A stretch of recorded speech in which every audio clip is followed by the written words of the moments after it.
Good evening, fellow travelers on spaceship Earth. It is I. I am Guy. I don't know, ambient sounds good to me.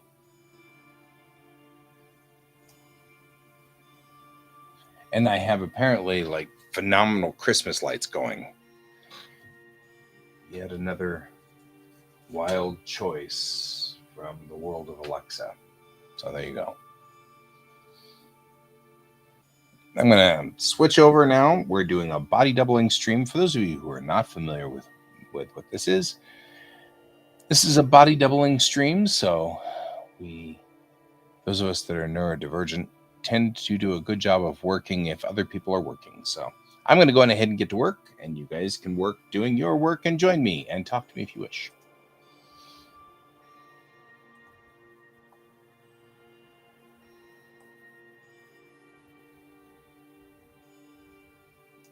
There we go. So I'm going to do this 4-pager. I just have to think about stuff here.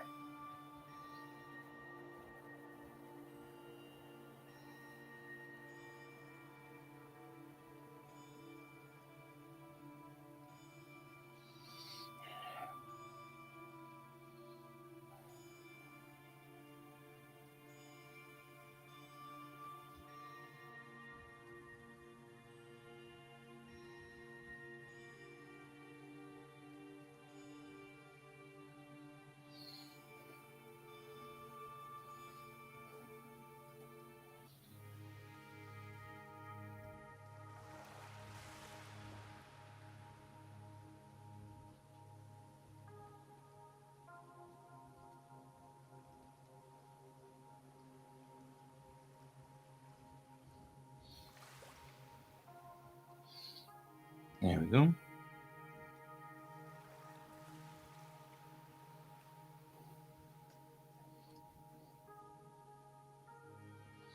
Maybe something more like critics are supposed to hate me.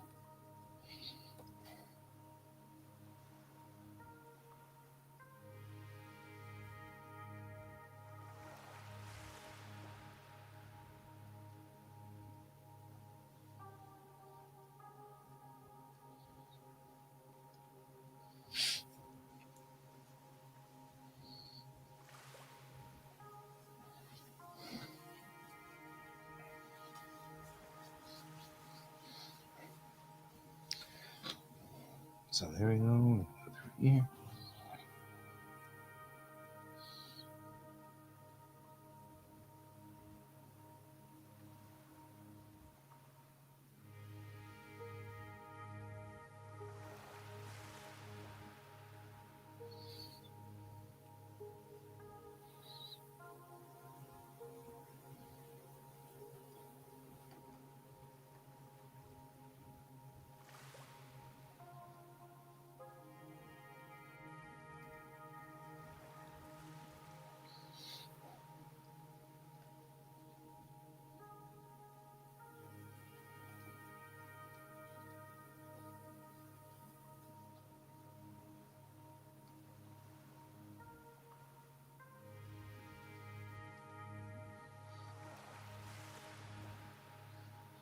There we go.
if it was just one review or if it was many songs.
Hey there, Jackson. Oh, I'm doing well.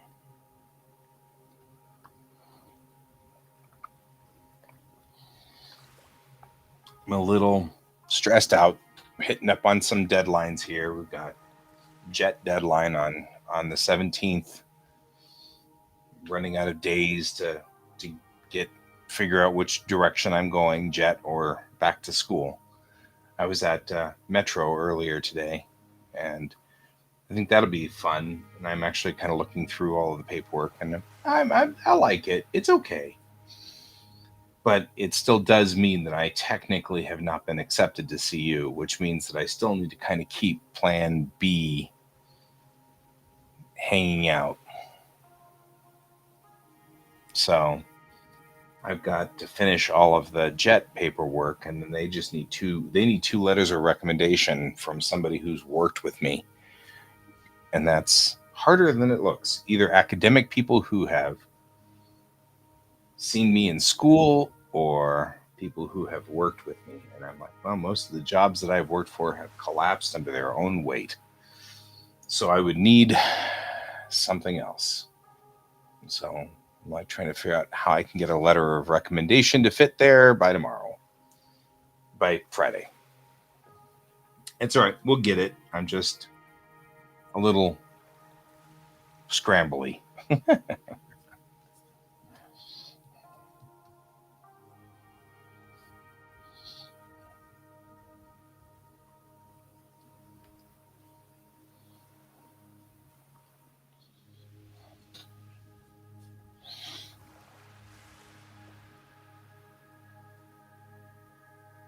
You can always join, even if you're not drawing. It's a body doubling thing. So if you just wanted to join and chat, you certainly could. I'm drawing, so at least one of us would be drawing. I mean, I'm not drawing anything serious. I'm sketching out. But you are more than welcome to join, of course. You can always join. And I think that once I go back to school, some of these streams are going to be me sitting over here working on homework. So, you know what I mean? Like, I don't expect that I'll be drawing every time. Besides, we can talk about some of the things that we learned at Rocky Mountain Con. You should be doing your homework.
Oh, I see you, Brad.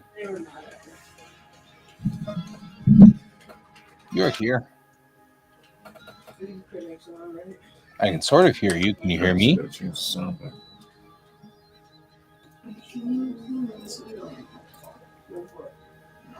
Can you hear me? I don't think you can hear me. Okay, Guy. There you are. Can you hear me now? Yeah, I had to switch all my sounds over. That's all right. How you doing this evening? Good. Hold on. I need to delete the second page. Okay. All right, now I think we're good now. What's going on? Oh, I'm trying to lay out these 4 pages. 4 pages is hard. Oops. Just like not enough space for stuff, you know? Yeah.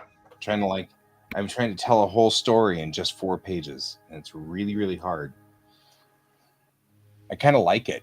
I'm kind of enjoying it a little bit. You know what I mean? Like, it's kind of a good challenge, you know, getting in there.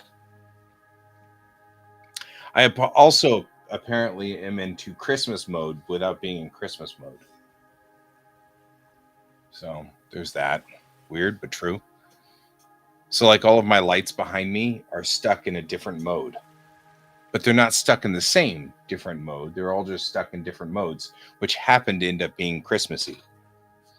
I think that's funny. So I got like green and red over here for reasons. These were red over here, and these are all white over here, but you can't see those. So. But it is still funny. It just cracks me up. I don't know. I just turned on my ring light, and it's got the rainbow colors making circles. Right? Like everything's kind of gone crazy. Yeah. I'll just leave it like that. Yeah, it's kind of cool. It's a mood setter. Right? It's just showing that the stream is really crazy tonight. That's all. Yeah. It's a crazy stream. So you're what, on your couple pages in there? Yeah, I'm just doing sketches. So I'm just trying to thumbnail the ideas out. Like, what am I going to do here? You know, I'll start with, I need to kind of give that intro and kind of go through that. So I'm doing the intro on page 1. And then, you know, we go straight into a conflict. You know, her manager is like, you know, the critics have said that, you know, that they, you know, the critics are talking about this. And she's like, well, critics are supposed to hate me. And the guy's like, it's not you they hate. And it's, you know, yeah, he hated that one song. And then he goes, well, if it was just one review, or if it was just many songs. And she's like, it's the song I wrote, not Mila, me. So then I'm trying to get into the, you know, I've been singing her songs for almost 60 years now, and my first attempt at something new is a flop. And then, you know, the manager's like, well, maybe you're just rusty. Mm-hmm. And she's like, no. And now I'm on that page now. It's like this last page here, where it's like, you know, because it's got to be something about she's not the same person, even though she's a duplicate, even though she's a clone, you know, even though she's an artificial intelligence that was mimicked from an actual person. She's a different person. She's a different being, and she just doesn't have the magic. And that's got to be so I'm kind of building backwards, like to here.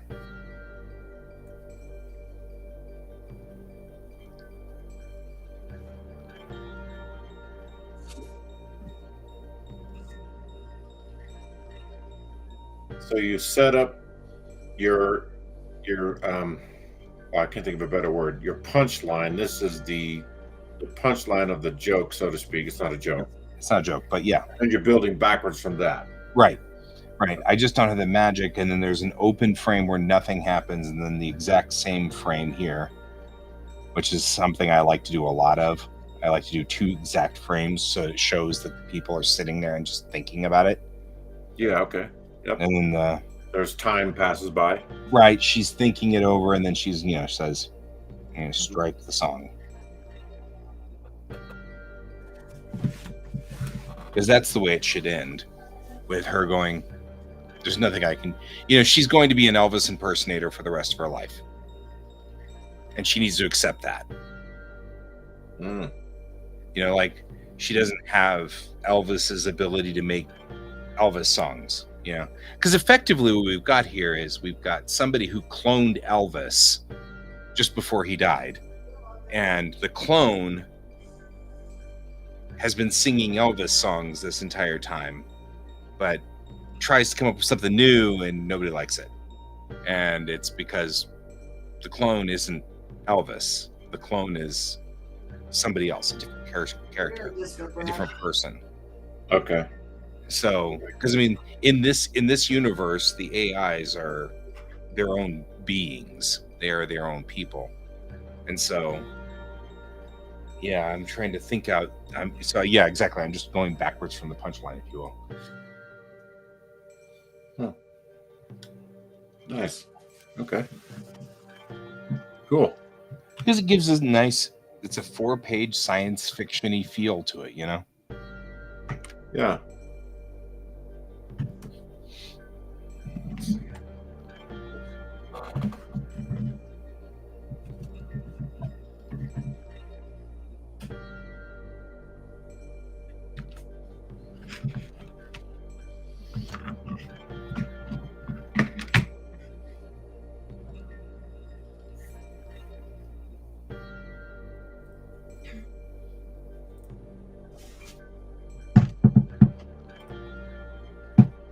Oh, sorry, Jackson.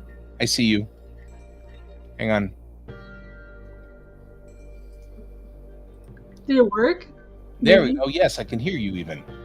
Okay, that's weird because I'm not seeing like my icon like there, but that's okay. Maybe it's because I don't have a camera going. Yeah, you don't have a camera on. When you don't have a camera on, you just stay off screen and become the disembodied voice of our. That's okay. That's fine. I'll be the disembodied voice. This is my buddy Jackson.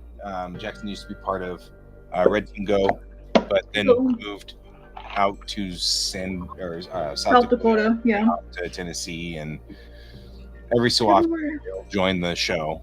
And Jackson, this is my buddy Bradley, who married a buddy of mine from high school. Hello. So, but the buddy of mine of yours family, so Bradley's now kind of family now because all those people you've known so long that they just become family. Mm-hmm. Yeah. So Bradley's married into the family effectively, for better or for worse. Sounds like a threat. Right. You'd have to kind of know Gen 4. Yeah. Kind of is. That's funny. And she's back there making commentary. That's funny. Yeah. She's grading college English, so she's pretty busy. Uh-oh, she's coming over. You got her. We are all over here just hanging out on the thread. Now I can't see what I'm doing. Right. It's very psychedelic over here. Right? That's what we were thinking. Like, all the colors are weird tonight. I know. Like, I've got Christmas colors going behind me. I don't know what. Here we go. I don't know where we're going, but man, I've got green and red behind me. It's going to be pretty.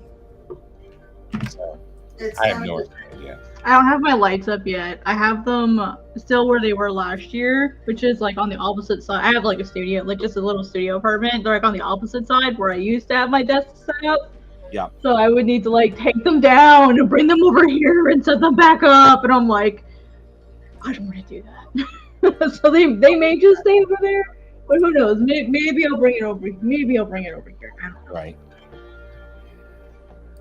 So. Over yeah, go ahead. Oh no, I was just gonna say because I'm not renewing my lease, so I'm moving out in July. So I don't know if I want to even bother.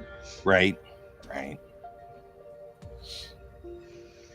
Haven't been around very much. I feel like I've missed a lot. Yeah. I've been so busy with so many things, and even like the last 3 weeks, I've not been able to stream even on my own channel. The last 3 weeks. Wow. Yeah, I had like a family emergency happen, and so I've been between my house and my dad's house the last 3 weeks. Is everything okay? It's okay now.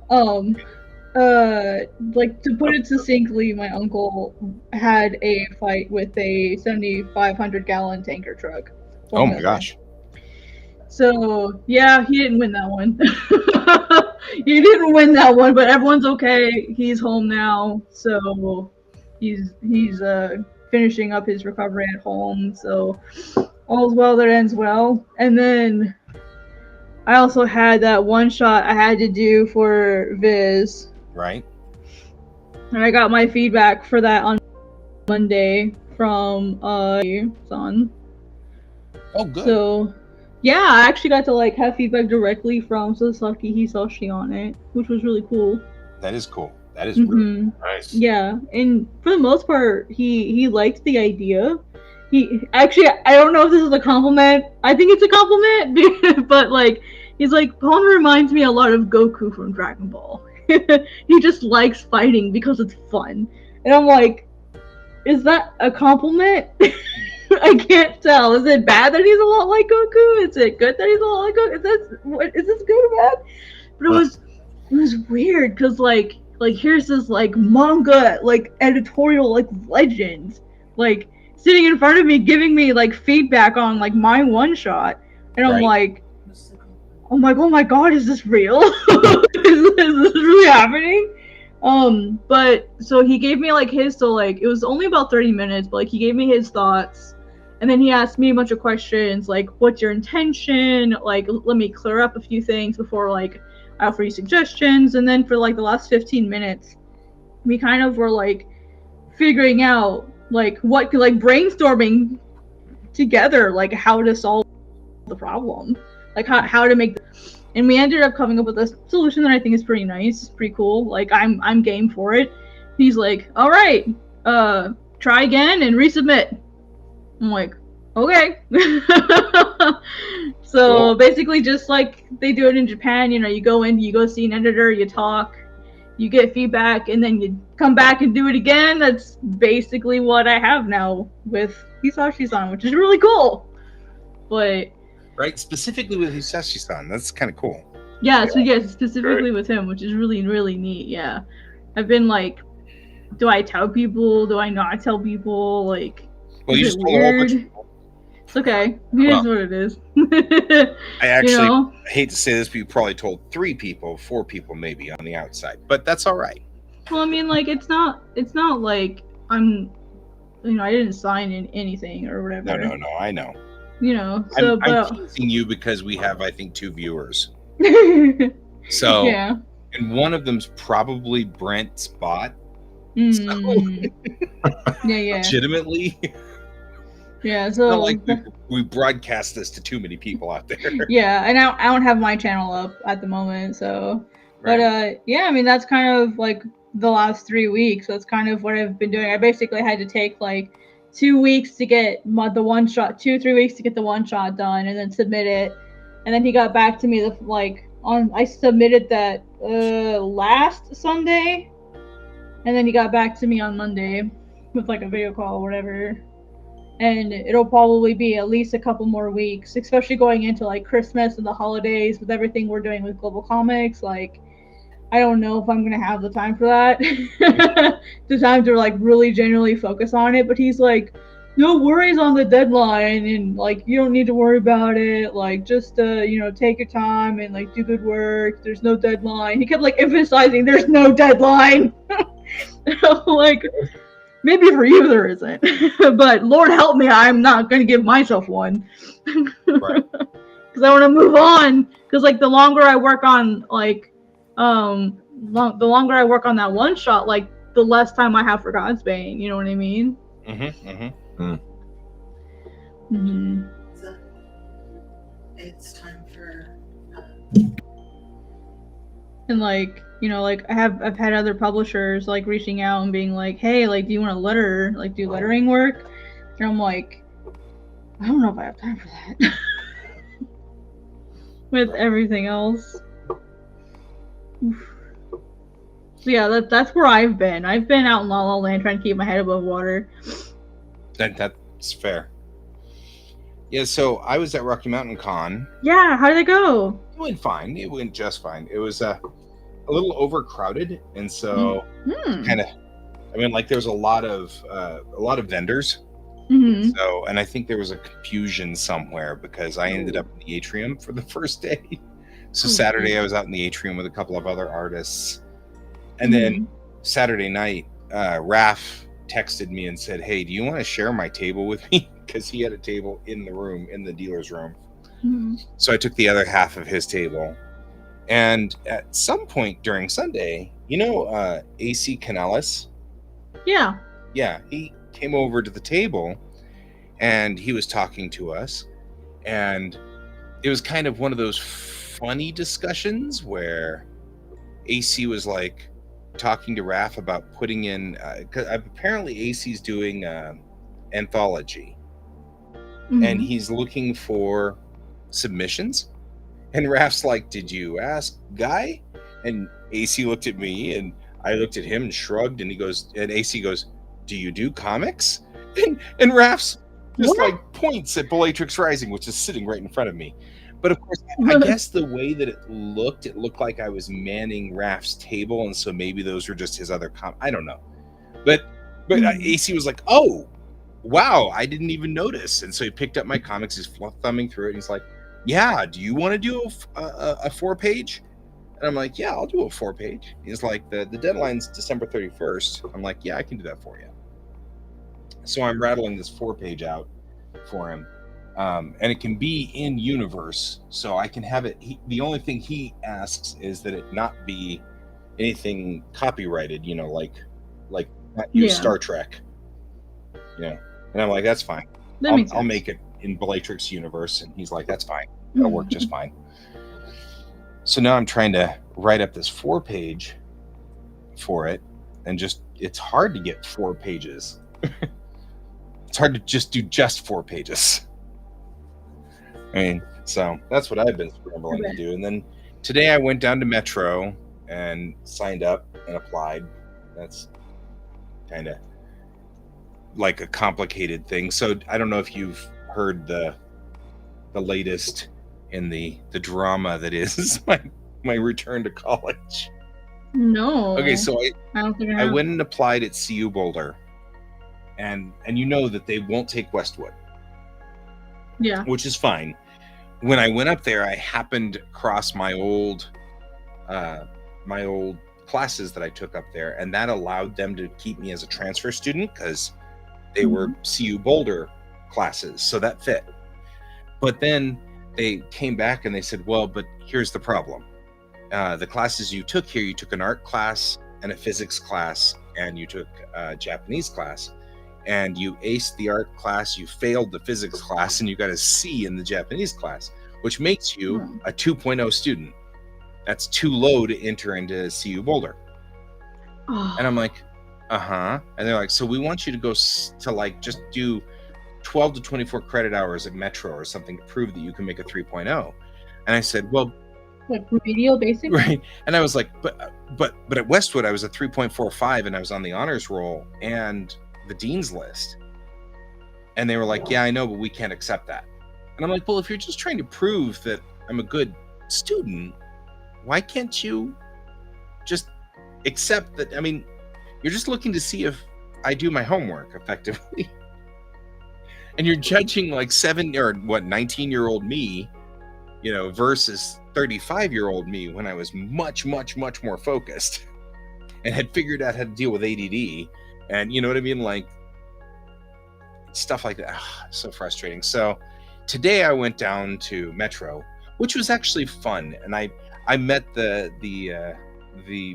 transfer advisor, and she was really cool. And I liked her a lot. And we really like got all involved in like Star Trek, Star Wars stuff, and that was cool too.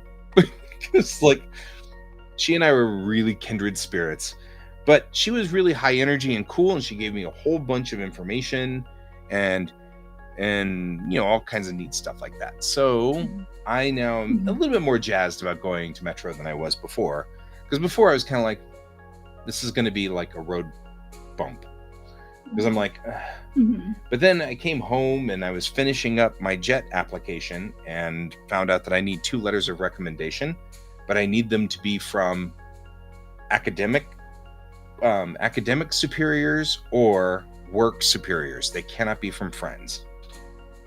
So I got one from Amanda, who's the con chair at NDK, because that works. I tried to get one from our translator, who I'm very big friends with her, but she works for the consulate and reviews the jet applications, so she can't. It's conflict of interest. Oh, So she couldn't help me. yeah. So then I was like contacting my buddies back in Japan, and like I don't have connection anymore with my teachers who were there. Otherwise, that'd been perfect. My JTE and I were still talking up until he moved and I moved at the same time. And then we both lost each other's addresses in the move because we moved at the same time. And so I've lost track of him. I lost track of him, 10 years ago? So now I'm like, I'm going to try tomorrow to see if my driving school boss will write me a letter of recommendation. And we'll see. I don't think I'm that. I don't see why they Well, wouldn't. I'm not that excellent of a teacher, so I'm not sure that she would necessarily do that. I don't know. I mean, she might just do it out of the kindness of her own heart, but I'm going to have to finish that because that all needs to be done by Friday. So, because that's my plan B, is to go back to Japan on jet. And originally it was going to be, if CU falls through, I'll go back on jet. But now it's looking like I'm going to have to apply for jet and for CU at the same time and see which one makes it first. And there may be a moment of having to turn down jet and still not get into CU, and thus all of my plans fall through. But now I have a plan C, which I actually kind of like, which is finishing up my bachelor's at Metro. That's my plan C, which I didn't actually have that plan before, but now I do.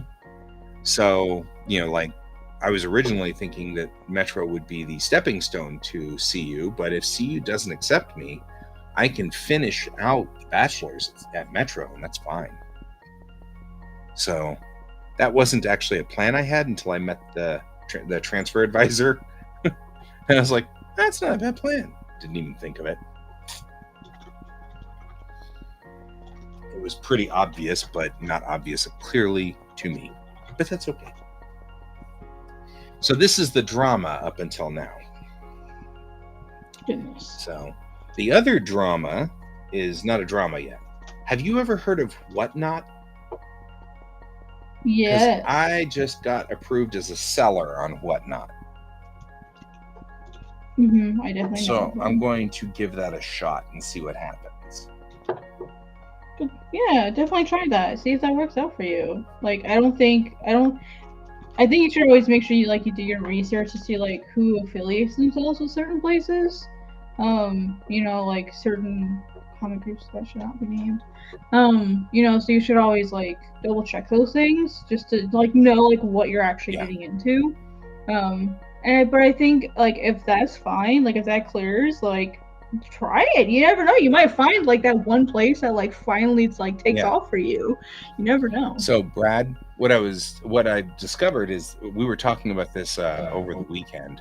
Yeah. There's a new social media out there called Whatnot, and it's like a hybrid between Twitch and eBay. So essentially, you go on to this thing and you can live stream. Originally, they had it built to be for little card shops or whatever. So you've got a Pokemon card and you can have them live bid on your live stream. So you'd live stream it and they'd bid. Well, the artists have discovered that they could draw a drawing and people could watch the live stream and bid on the drawing while the person's drawing it, and then whoever wins the bid gets the drawing. So that's what cool. I'm gonna give it a shot on, but you have to go through kind of some complicated hoops to become a seller, because they want to make sure you're really who you are and not just some bot. So you have to send them your driver's license and have that verified and all this stuff and connect it to things and all that. Yeah, probably for seller protection. Yeah, nothing wrong. NFTs and stuff. Yeah, my account set up in that, and well, I mean, it can be traditional drawings as well, so I don't necessarily think it's NFTs, right? No, I'm just saying I had those issues when I did NFTs, and you get your the Bitcoin and all that kind of stuff. You have to send in your pictures of your driver's license and everything to get set up. Yeah. It was like, do I really want to send you a picture of this to Right. get an account? But okay. But yeah, I mean, like, you get stuck in NFTs and you start owing people shit, and then you're fucked. Like, they're gonna That's come true. after you. Yeah. Very It true. is true. But yeah.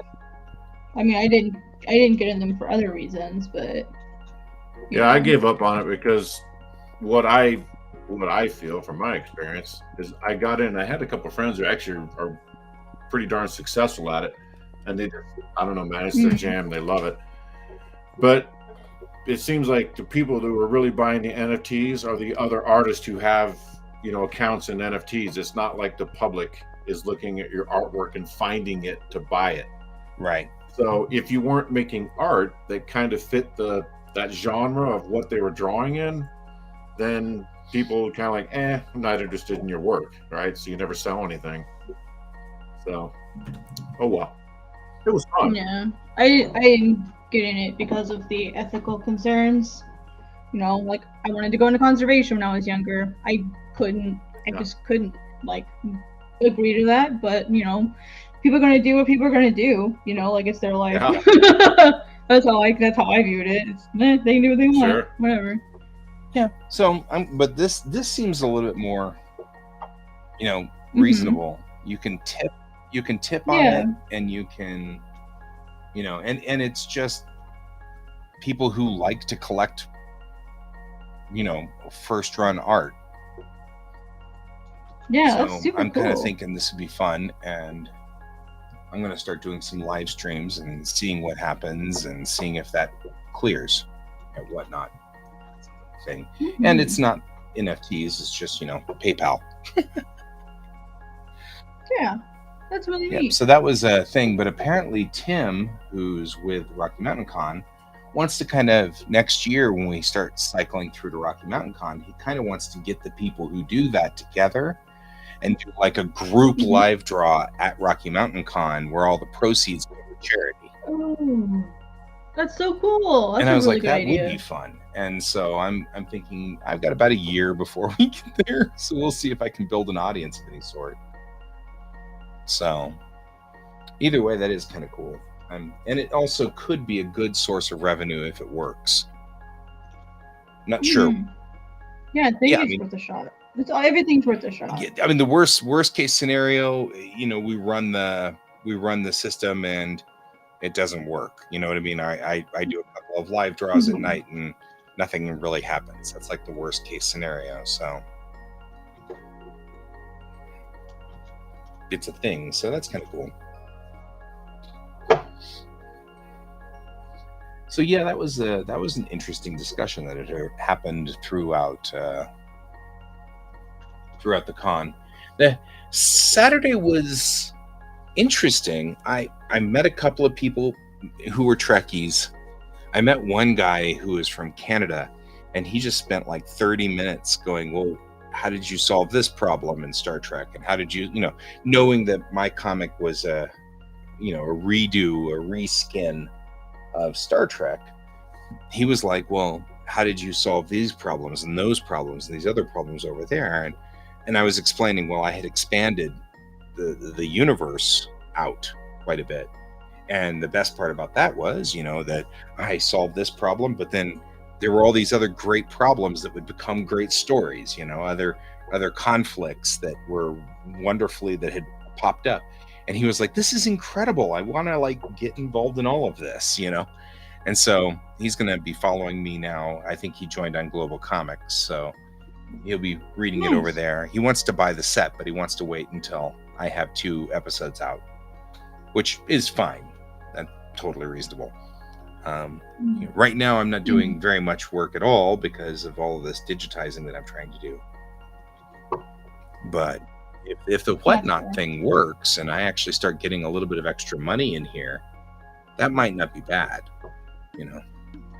That might be a good supplementary income that would require very little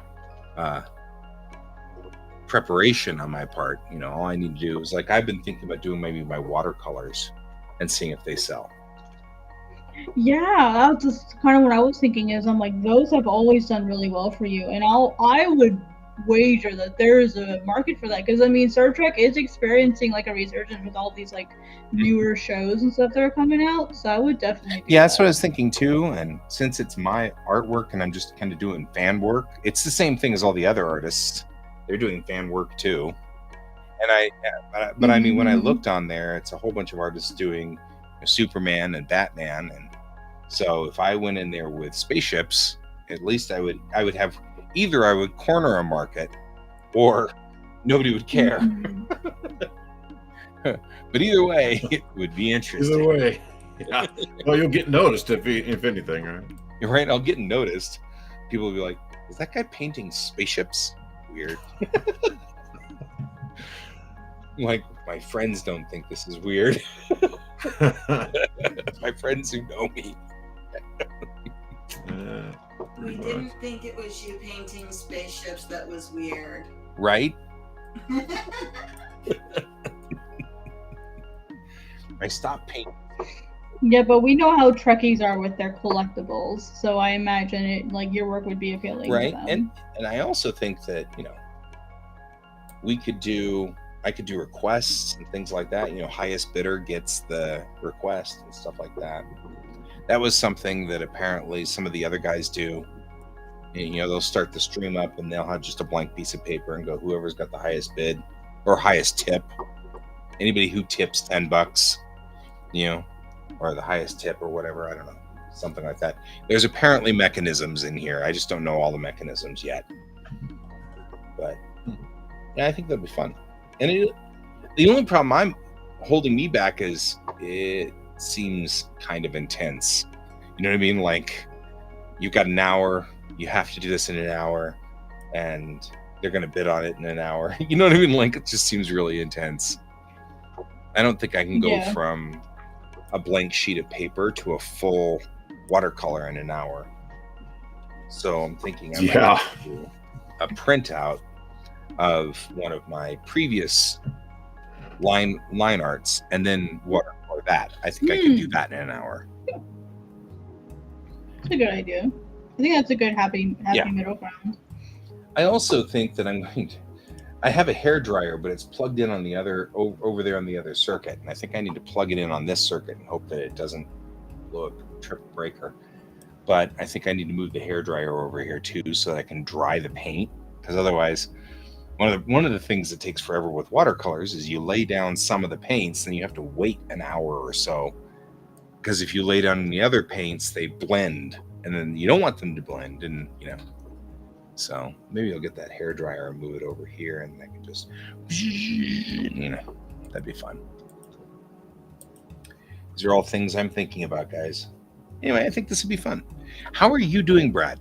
I didn't ask whether, you're over there working, but I'm not seeing your screen, so I don't know whether you're... Oh.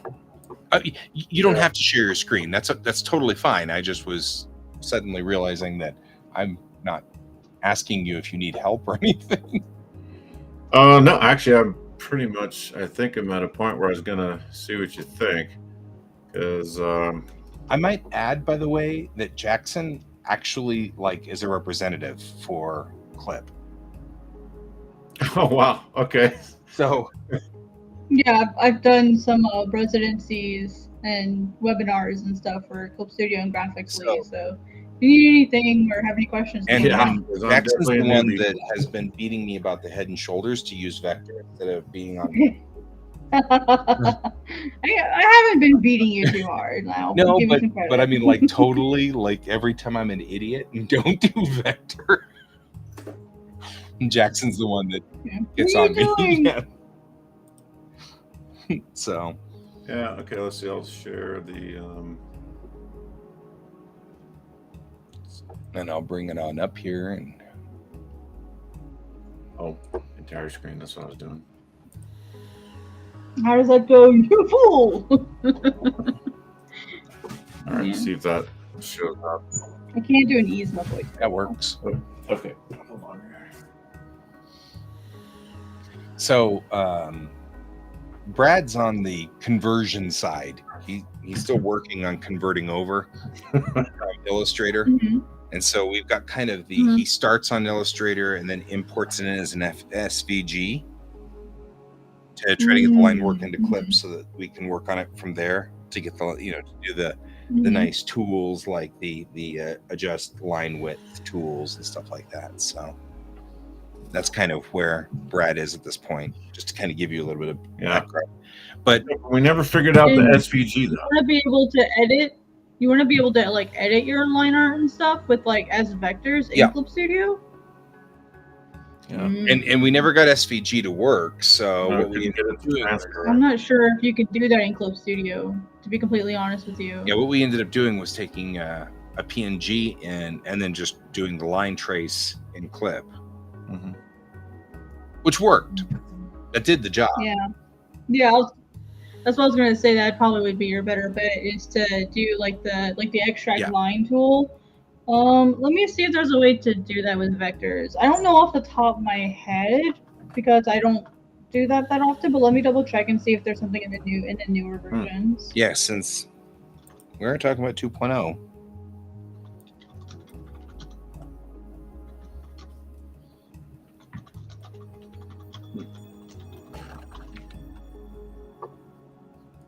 Let's see here. Bring up my manual.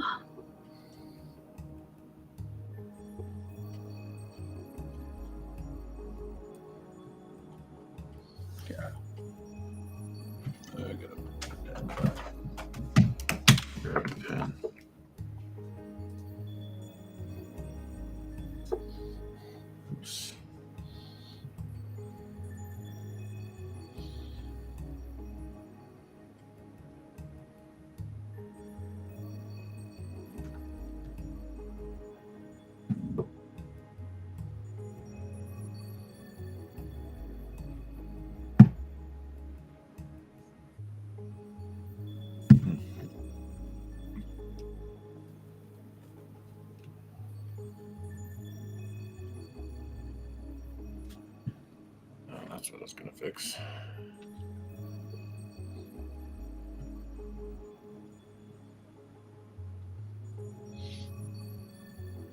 I've done a whole lot of erasing and making lines and connections, so at least I'm learning that. Yeah. Although that's messier than I thought it would be. I'm just looking at your zoom in there. Yeah. Messier than I thought it would be. And I think it's because from Illustrator, I don't know how it would do this. I really am not sure. I guess I'm kind of guessing. Because it's the PNG. Well, let's see, isn't it in here? Let's see. There's the PNG. Should show it over the top, right? Oops. Oh, I probably need to zoom out. Yeah, I'm like way off. That's why. Gotta find out where I'm at. PNG file, right? Okay, there is a way to convert raster layers into vector layers, but I'm not sure if it'll end up the way that you want it to, but there is a way you can do it. Yeah, it's the convert layer function. We did that. Okay. You did try that? Yeah, that's what we actually are doing. So we'd bring it in as PNG, but see what we're fighting with is the lines are dirty.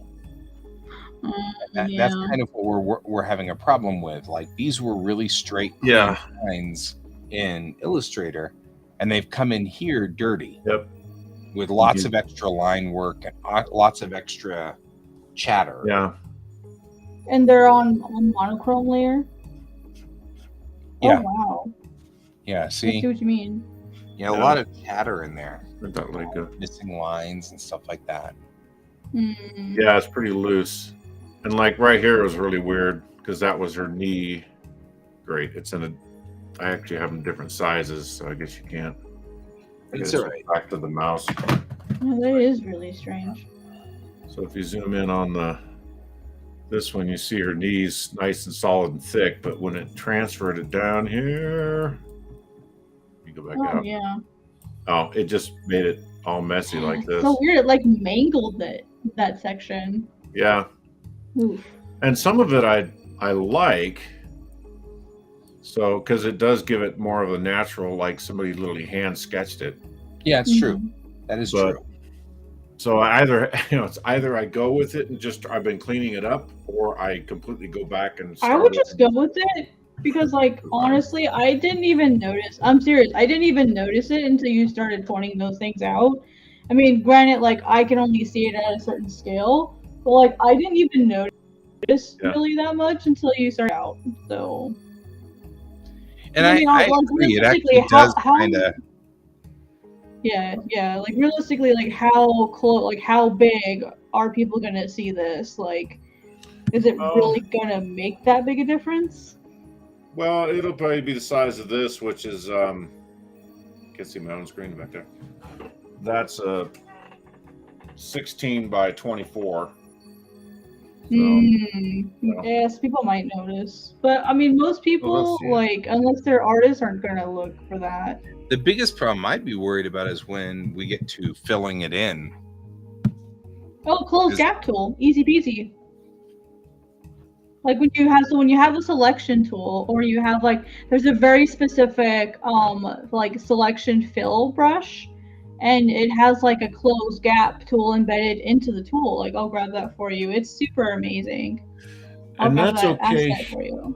Yeah, and that'll actually be okay here because in like this one, which where do I have that one? Don't I have it on a? There's also a lasso fill tool, which I absolutely adore for flatting. Let's see. Where's my dude? Here he is. This is the. Because I'm the same way. I don't close off my liner when I do my lines, so I have the exact same problem. And this like special fill tool has made my life so much easier. Yeah. Well, I'm seeing this is what I'll end up doing is I'm going to do the day dot style. Ah, that's cool. And so it'll actually be just a solid white because I'll keep the theme.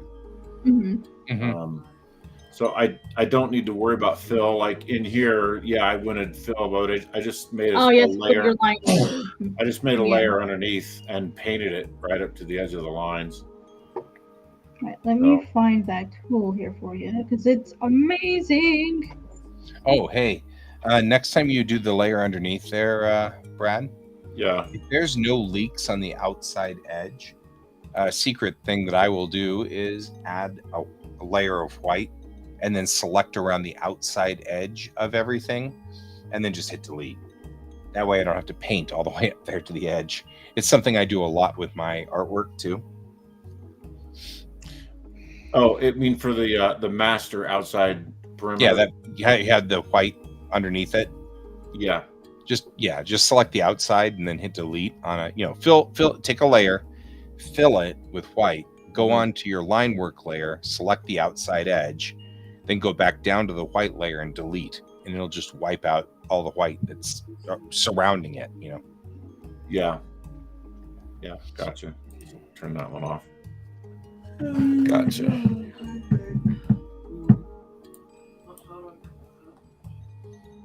Let's get my pen tool back here.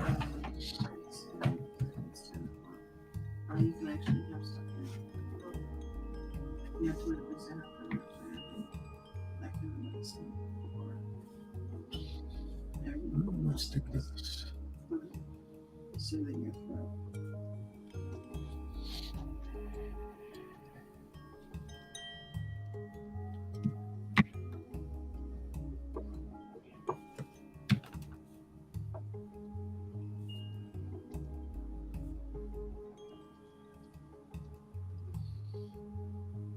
Yeah, I'm gonna put that link in here, like just in our little chat. Here's the asset link for it.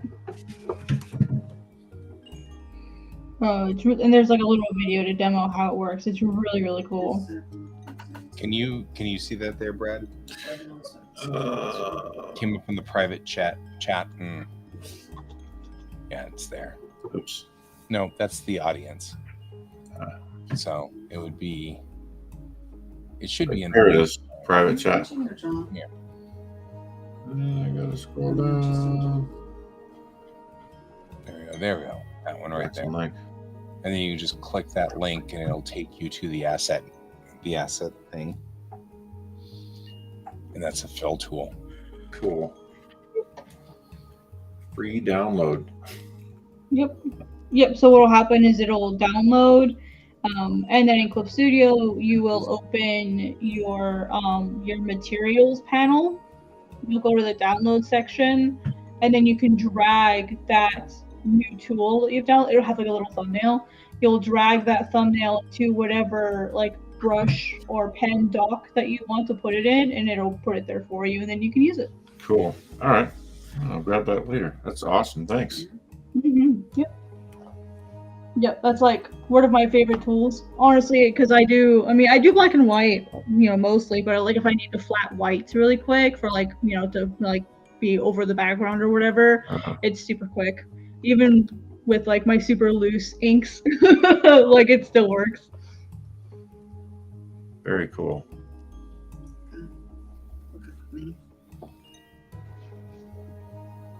Because my lines are kind of like yours, like I don't always close them off. Well, or at least the ones that I'm seeing here, I don't. Yeah, no, and normally I actually do more of that very clean, solid lines and everything. Partly because I just got into Illustrator and I just really liked it, and then I stayed with it. So I'm always drawing in vector and. Interesting. As opposed to having to convince me to get out of raster. Yeah. Honestly, I still do the raster thing. That's because when I do it with vectors, like what I do is I'll do everything in raster first, and then I convert to vector afterwards. Right. After I'm done, because when I try to draw with vector, like it tries to correct the line for me, and I hate that. It's like it's 1 pixel over from where I put it. I don't like it. That's very specific. Right? So I'm like, let me just draw this as I want, and then usually what I'll do is I take my line art layer. Like I'm really good at merging my line art layers now. Like merging down my layers. Bradley, if you don't know, I'm one of those people where like a page, like 1 page of my manga will have like 300 layers in it. I'm one of those horrible people. Oh, nice. and none of them will be labeled. Yeah, none of them have names. I'm getting better about at least I'm grouping them together so that I know, like, oh, this is this character, this is this character, this is this character. Like, I'm getting better at it, but, like, after I'm done, I'll sort of, like, I'll grab all of the different line art layers, and then I'll make a copy of them all, merge them together, and then make that the vector layer. That way I have a vector version and my original version. Which, I mean, it doubles up my line art, but now I have a copy of it somewhere else, just in case I bork it when I'm editing it. I have a copy of my original line art somewhere. Yeah, absolutely.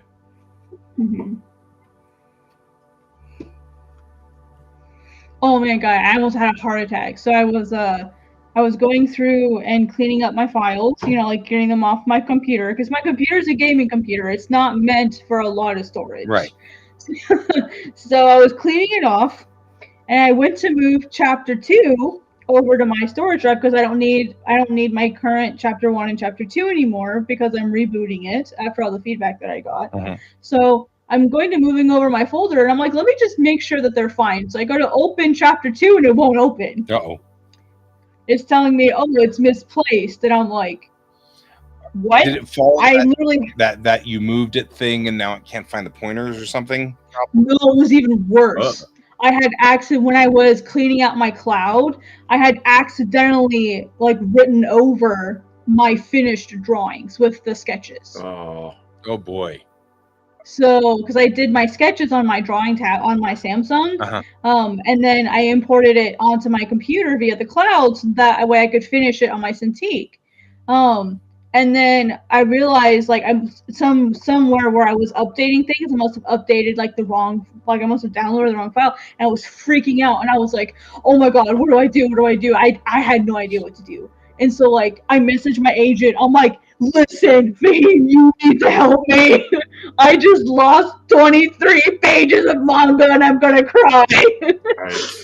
And he's like, that's okay, you can go into your temp files, and there should still be a version of the original, the original CMC should still be in your temp files. like with the date that you last edited it. Do you know when you last finished it? I'm like, yeah, like in June. So he's like, okay, go to your temp files in this folder and look for something from June. And there it was. So Wow. like it was in my temp file. So basically what I had to do is I had to take the temp file CMC, import it into like the original folder to replace the old CMC, and it basically like updated the individual page files with like that CMC's data. Uh-huh.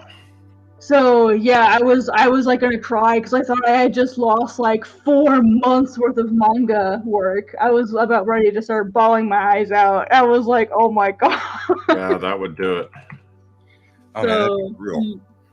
Yeah, so I learned about temp files. There you go. Like, and I cleaned out my cloud that day. I'm like, just delete everything. Like, I don't care.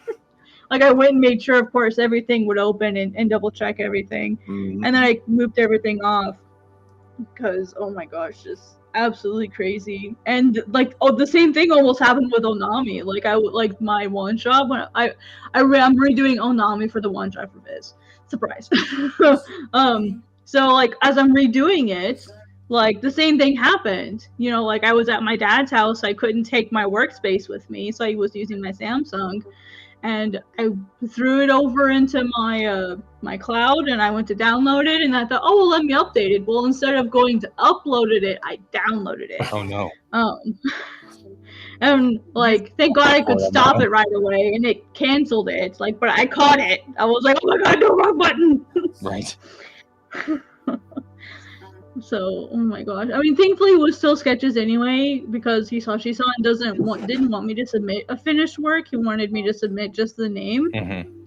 Bradley, if you don't know what name means in manga terms, it's like the layouts. It's the initial draft, like first draft of like the storyboards. Okay. So like the reason why they have you submit that is that way it's less work to redo it. There you go. Yeah. That makes sense. Yeah, so basically like he had me submit my name, which my storyboards, and then gave me the feedback based on that. Oh, all right. Yeah, and like it was crazy weird like sending that, because I was like, there's no way he's gonna understand this. And he goes, you know, you made them a little too detailed. And I'm like, what? Really? He's like, yeah, you don't need to do this much detail. And I'm like, I felt like it wasn't gonna be enough. He's like, oh no, this is almost too much. And I'm like, okay. Nice.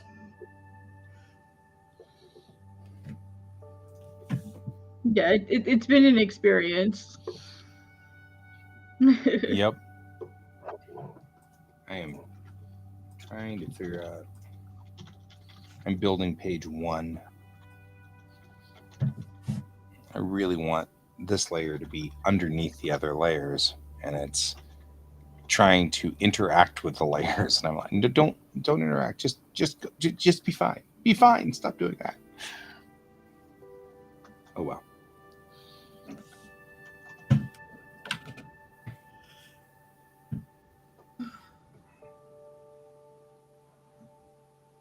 So, what are you doing? Miso. Don't look at me like that. He's like, I'm not doing anything. Me? I would never do that. Why would I do that? There we go. That's what I'm looking for. Miso. Yeah? What? You mad that I'm ignoring you? Because I'm trying to work and get caught up? Oh my god, I had to renew my passport today. Oh no.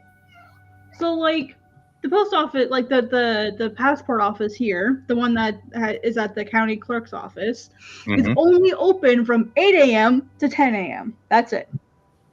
What? Wow. Right? That's what I said. Oh, you okay, Miso? You okay? Yeah? Okay, you're good. So she like hit her head on my printer. Yeah, I And heard she was jumping down. That's what that noise was. That was her head hitting the little printer tray. Silly cat. Anyway, so like I look online and it says they won't, like, you can't renew in person, you have to renew only by mail.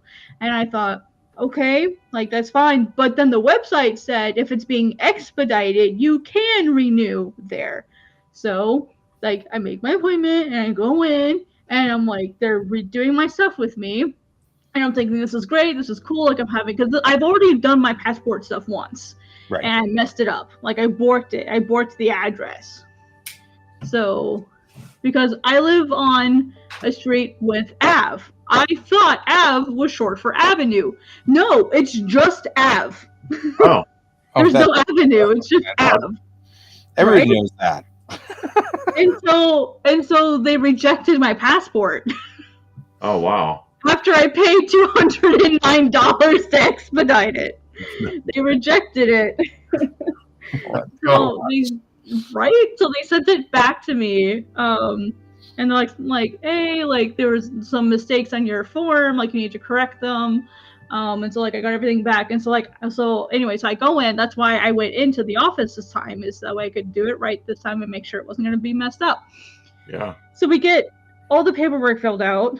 Like I have my photo, I have my old passport, like it's within the 5-year period, so I can still renew it versus asking for a brand new one. And then she says, oh, well, we can't ship it from here, like you still need to go to the post office. And I'm like, then why did I come here? Yeah. Like, am I paying you $35 to help me fill out a form? You kidding me?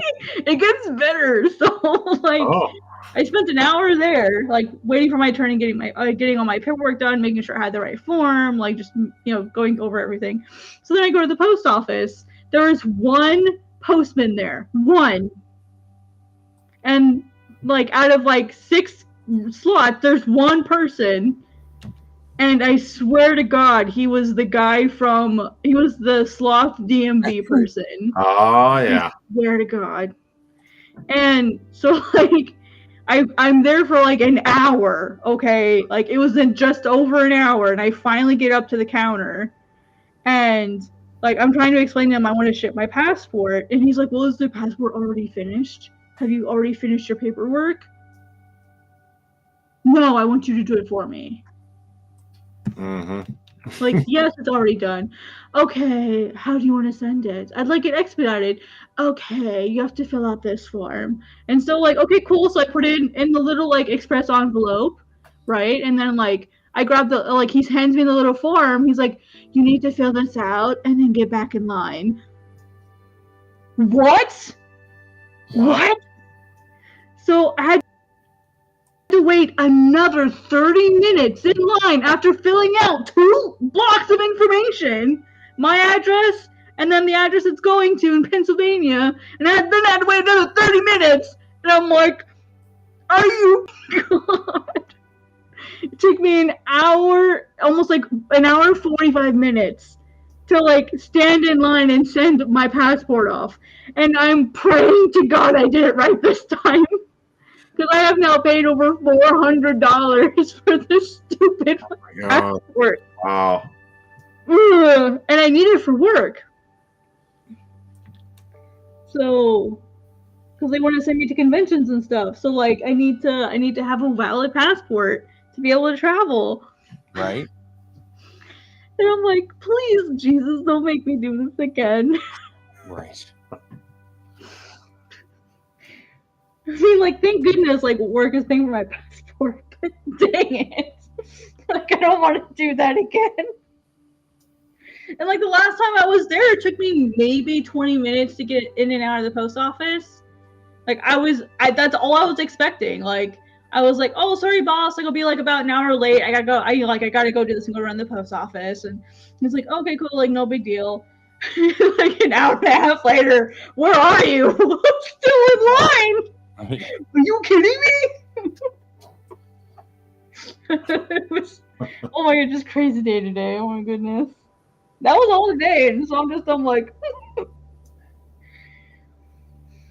You know, This is what I did today. Nothing.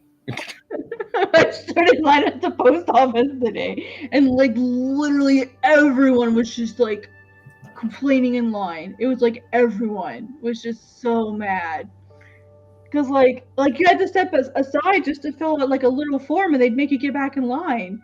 And so everyone was like, "What form do I need? What form do I need?" Like filling it out while they're waiting in line. It's like crazy. I think it's because we have like a military base nearby, and so like they're just tired of people's shit. I think that's what it is. I think these couriers are just broken, and they're like, "No, we're done." Sounds like it.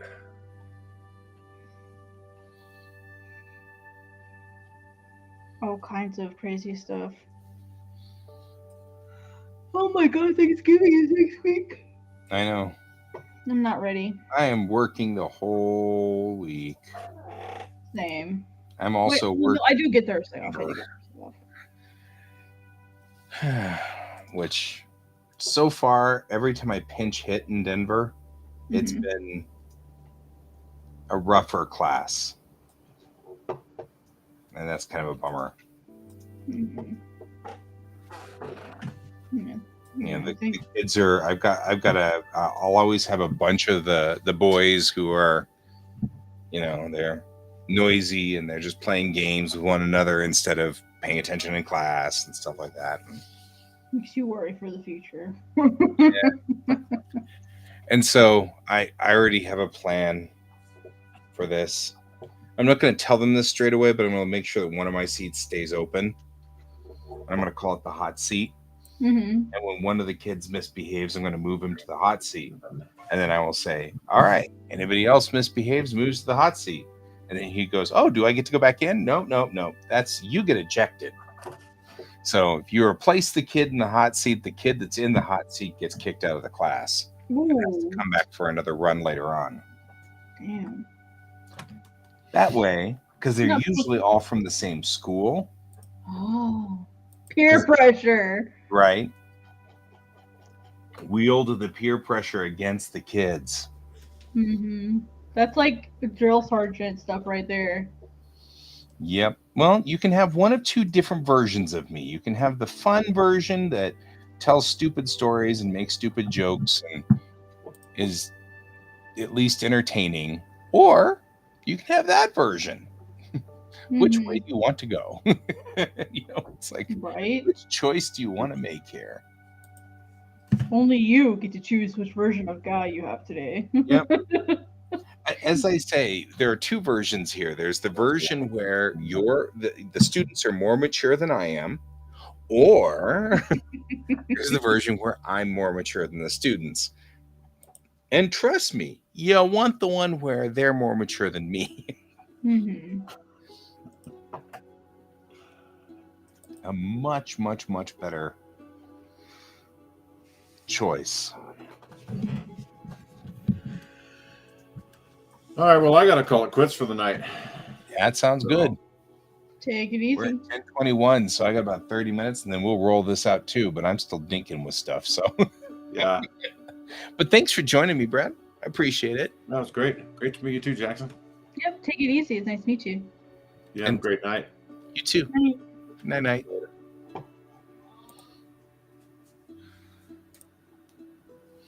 And now it is down to you, and it is down to me. And my onion skin. Yeah, onion skin. Which has moved. How did my onion skin move? Jeez Louise. All right. I'm going to use the maquettes that come with Clip. We're going to try this game. See whether this works or not.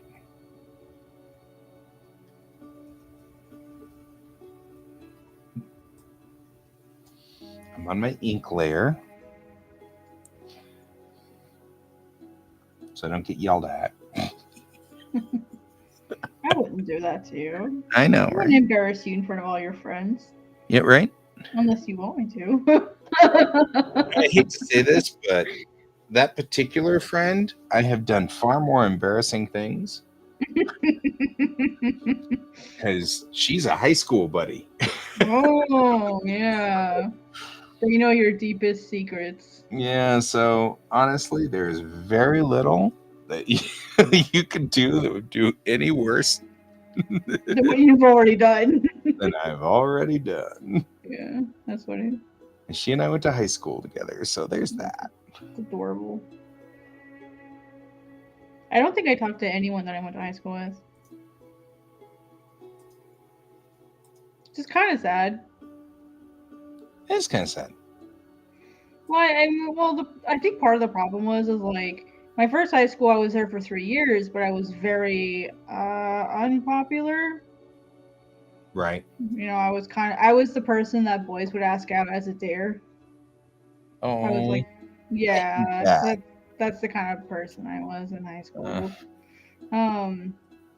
So, and then I moved between my junior and senior year. So like, I think it's just that a lot of them just don't remember me because I wasn't there for that last year. Mm-hmm.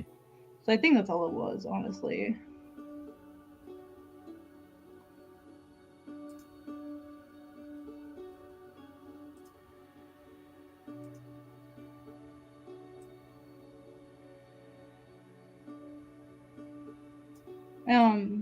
Yeah, and then like at my new school, like where I graduated from, I wasn't around people long enough to like be memorable. Like, I didn't really funny do. because like you're very memorable to me. Like, I was, but I was also a different person. Like I was bitter and like I was angry that like my mom had moved me like literally across the country to a brand new school for my senior year. Fair.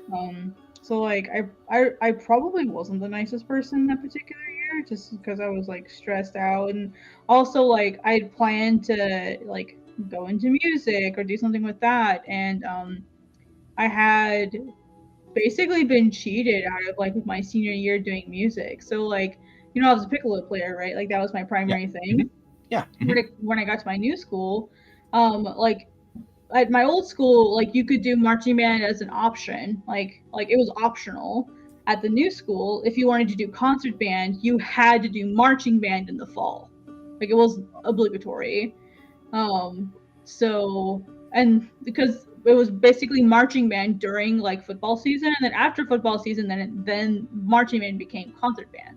And then they had 3 different levels of like concert band. They had like the upper wind symphony people, and then like the symphonic band, which is like the average people, and then like the concert band, which is like the newer people or those that are only doing it because they have to, or just don't care. Those groups. So like, but as a piccolo player, basically what they had us do is they had those of us who wanted to play piccolo like do a blind test. Like I don't know how familiar you are with how like chair ranking works in music. Yeah.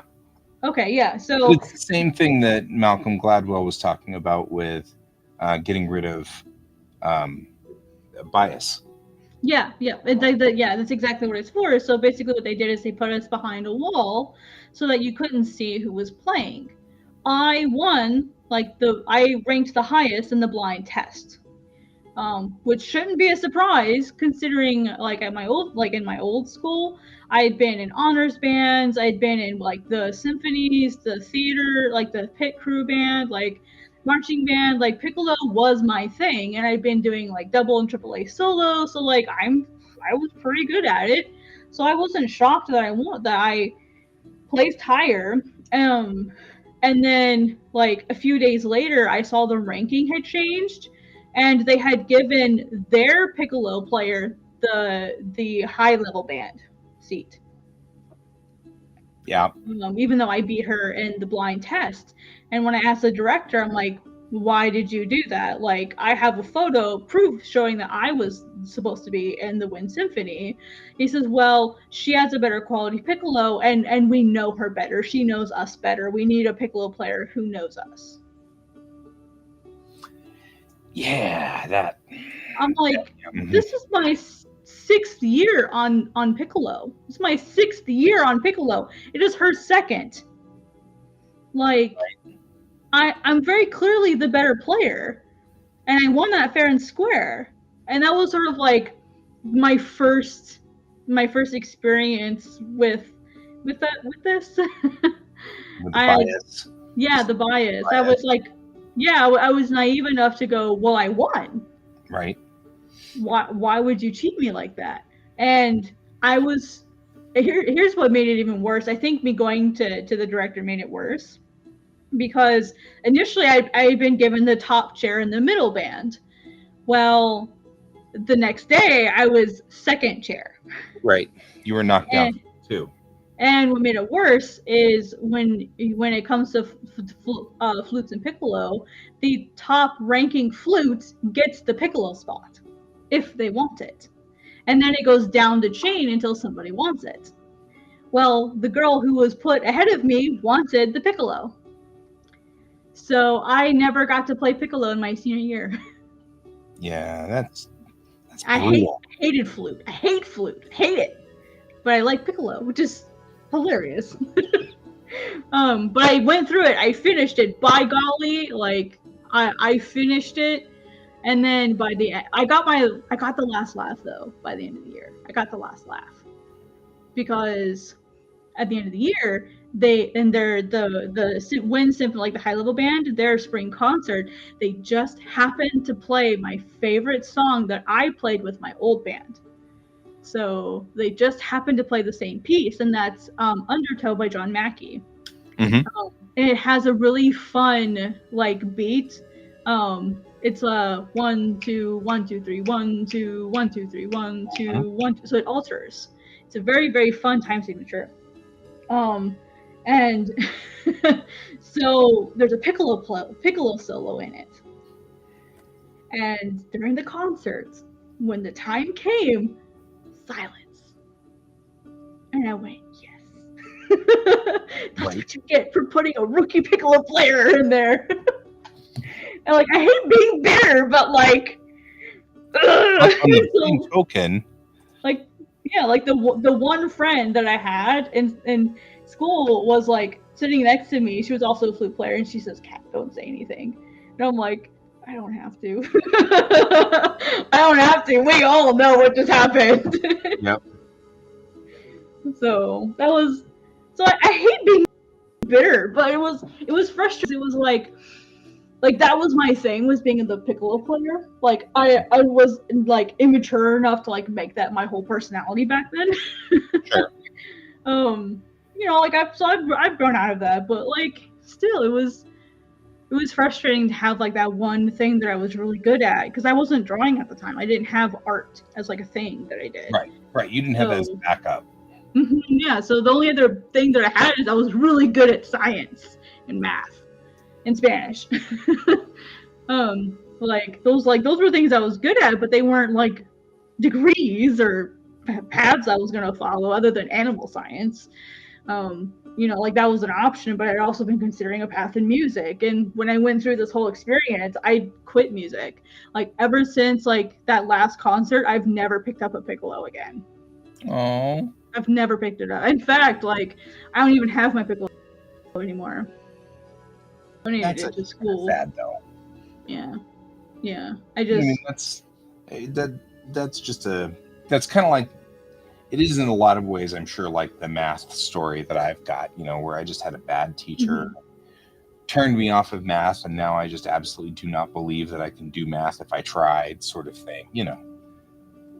Yeah, I'm sure if I like sat down and like picked up my piccolo again, I'm sure I could get that skill. It wouldn't take long.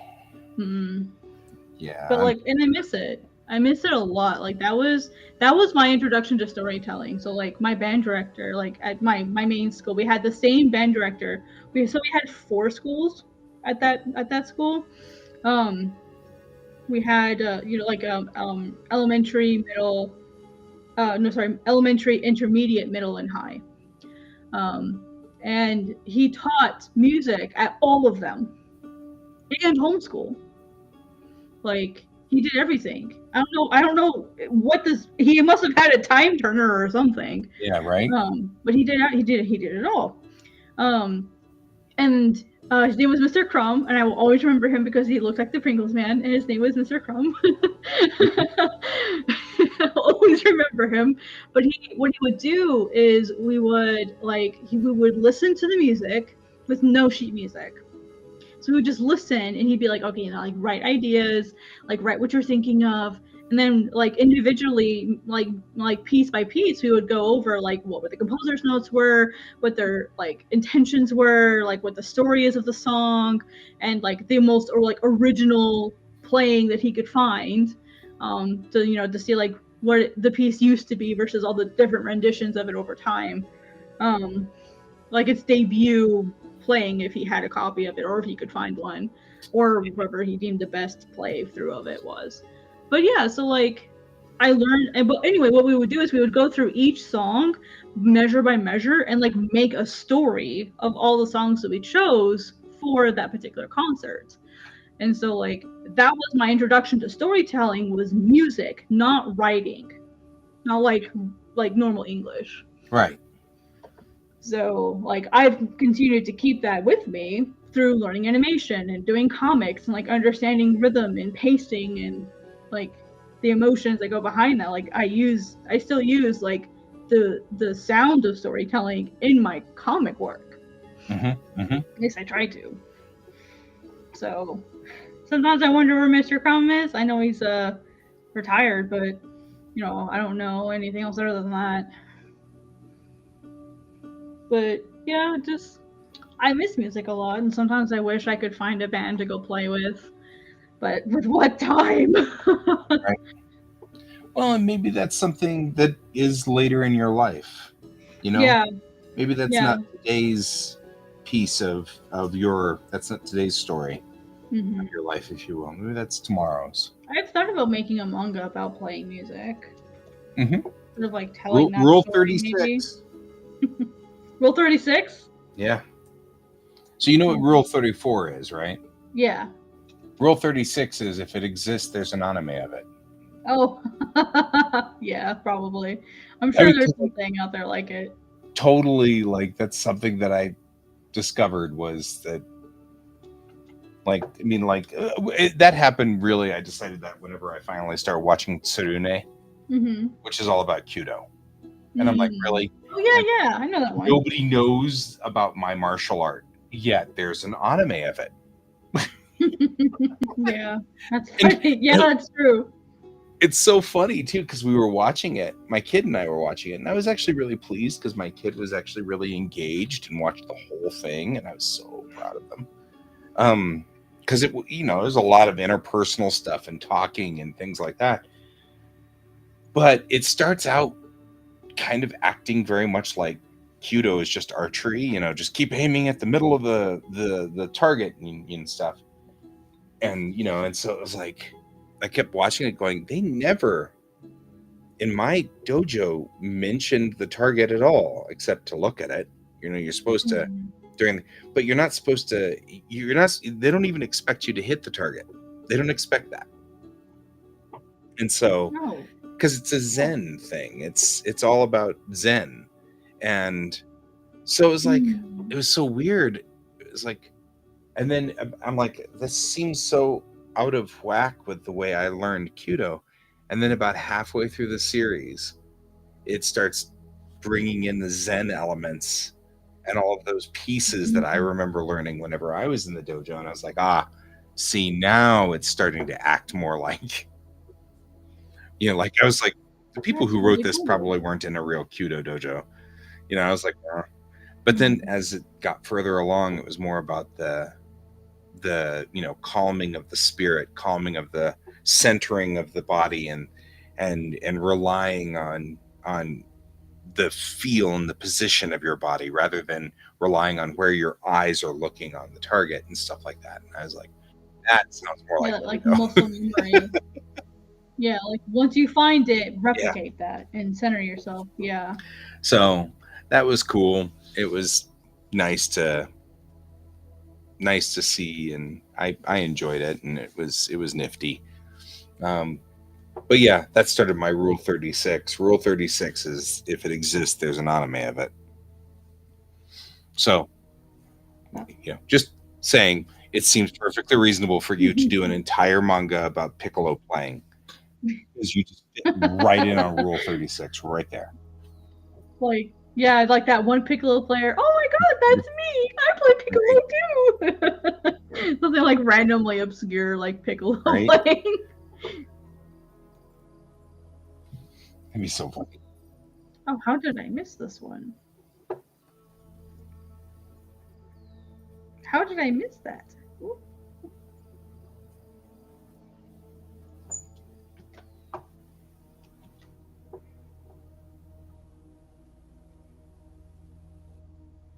You're good. Sorry, I'm doing article stuff for work, and I missed an article on my list.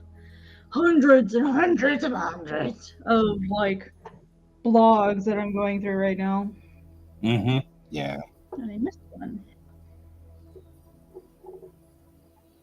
I have the one picture of this particular character up here, and I'm like just trying to match her outfit. Because her outfit's cute. I like her outfit. I really was having fun that particular day. Yeah, it looks adorable. Yeah, I was having fun with her that day, and she came out really cool. And so now I'm just trying to replicate, because this is the original right here. So. Because they have all these extra characters that are extra stories and stuff like that, and extra pieces of the comic and stuff like that. And so I'm like, I really wanted to just do this one, which is a story of her. But yeah, her eyes are still too close together. Okay, that's fine. I can fix that. She really has like a cute, like really cute little squished face almost. So I'm gonna move you up here.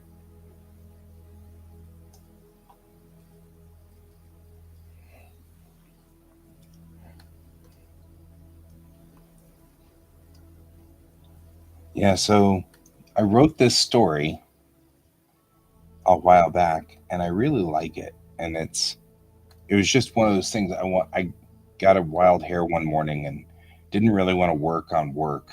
So I started drawing a picture, and I drew this picture of this girl, and she was like a singer of some sort. You know, she was clearly some kind of pop star sort of character.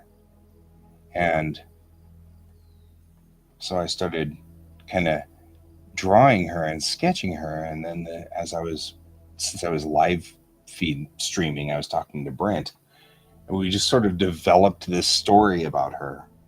And you know, that there was this singer on Gallon Fair, which is one of my worlds, and she was a very popular singer, and she got a degenerative nerve disease that started to cripple her. And so this robotics company built a robotic body for her. And she lived for another like 5 or 6 years with that robotic body before the body gave out and got even more popular. And then when she finally died, they built an AI simulacrum of her who still sings to this day on Gallon Fair. So the simulacrum's an AI. And so I was just like, I really like this story. It's kind of heart-wrenching and sad, but it's also somewhat science fiction-y in that, you know, here's this, effectively, like I was saying before with Brad, here's this Elvis impersonator, right? Right? You know, Elvis is going to die, so they make an AI impersonator of Elvis. But then I was like, oh, but the real story here is what happens when the AI doesn't want to do the original songs anymore. Right? So this is the story there where she's written this song and nobody likes it. So the AI wrote this song and nobody likes it. And she's like, it's because I'm a different person. I mean, I'm supposed to look like her. I'm supposed to sound like her.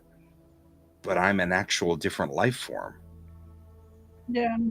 And so, and that's, you know, of course, in Bellatrix Rising, the AIs are a completely different life form. and they gave permission because the singer was so popular. The AIs gave permission to make a simulacrum, which is in violation of a number of laws.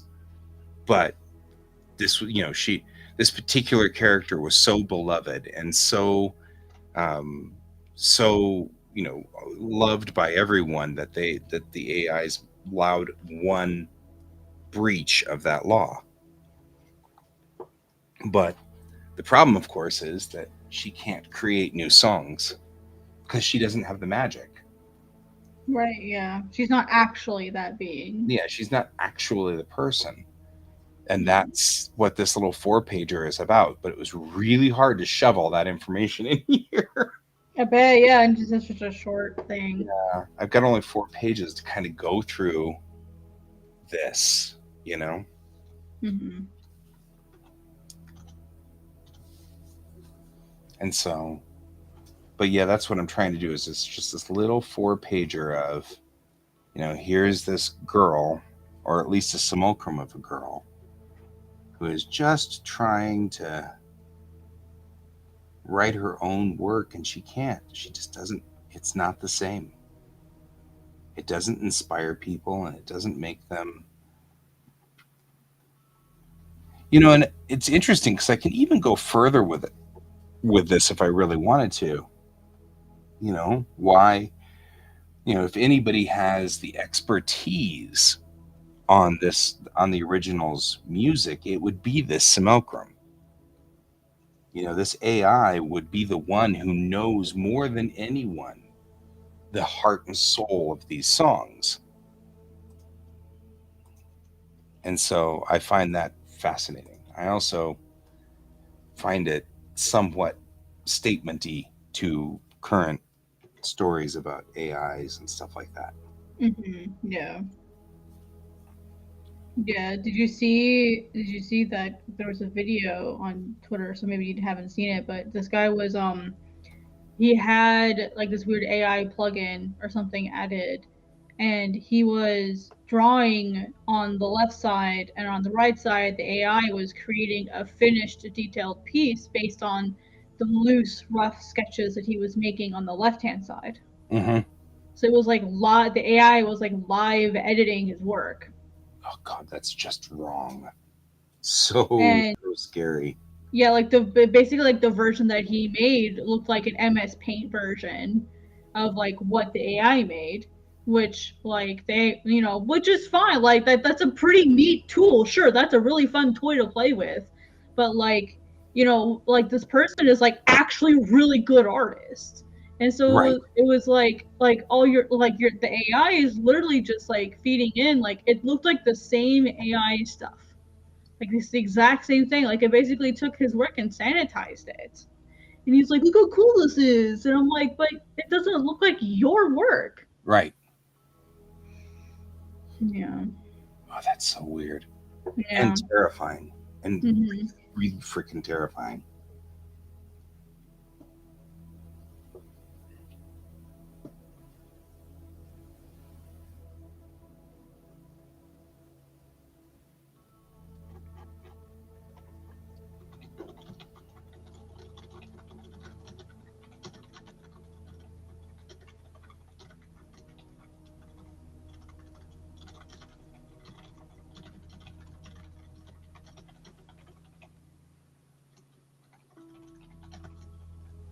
Kind of like this dress that's just the back part of a skirt and then hot pants, apparently.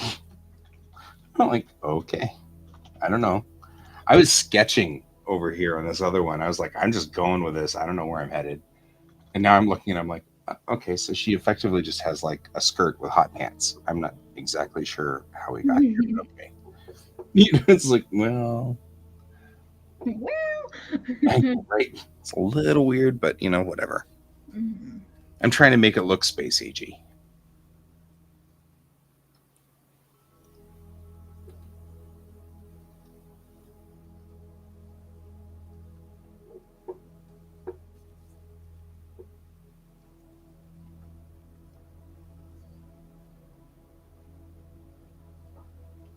It doesn't really matter because she's a simulacrum of the robotic body.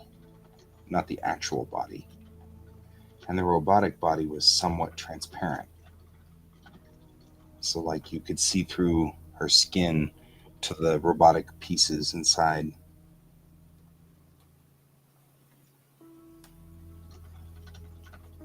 So it's not like this is sexy per se. You know what I mean? Yeah. Just kind of like, well, that's interesting.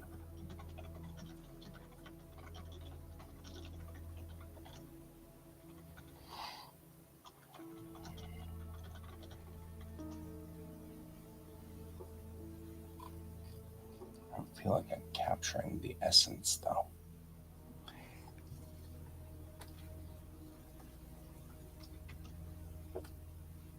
Man, I'm getting sleepy over here. It's about time for me to go to bed, too. Yeah, it's about 10 minutes left. Yeah, we're at the last 10 minutes.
It's called the Canstrom Shell, was the name of the body that she was given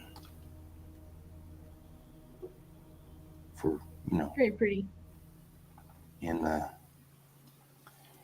lore of this story.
I'm getting there. Yeah, you're winding down too. Yep, I'm at the end of 2022.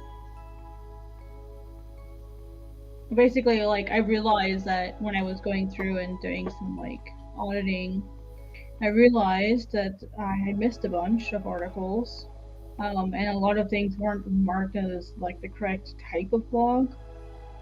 And so now basically I'm going through every single blog we've ever made to make sure everything is marked correctly.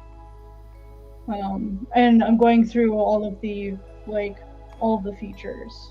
Mm-hmm. There's hundreds of them each year. Right. So a lot. Yeah.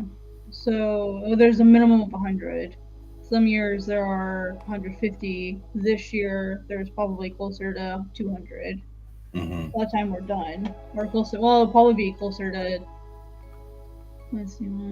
Probably is going to be closer to 300 by the time we're done with 2023. So I'm trying to like get ahead because like the end of year is like like when we do all of our end of year rankings. Yeah. And so we're gonna have a lot of articles going out in December, and so I'm trying to get this audit done before then. That way it's smooth sailing through the end of the year. And I'm not trying to finish up the audit while I have an ass load of articles going out every day. Right. So That's totally fair. I'm in October of last year. I should be able to get through the rest of this year, or the rest of last year.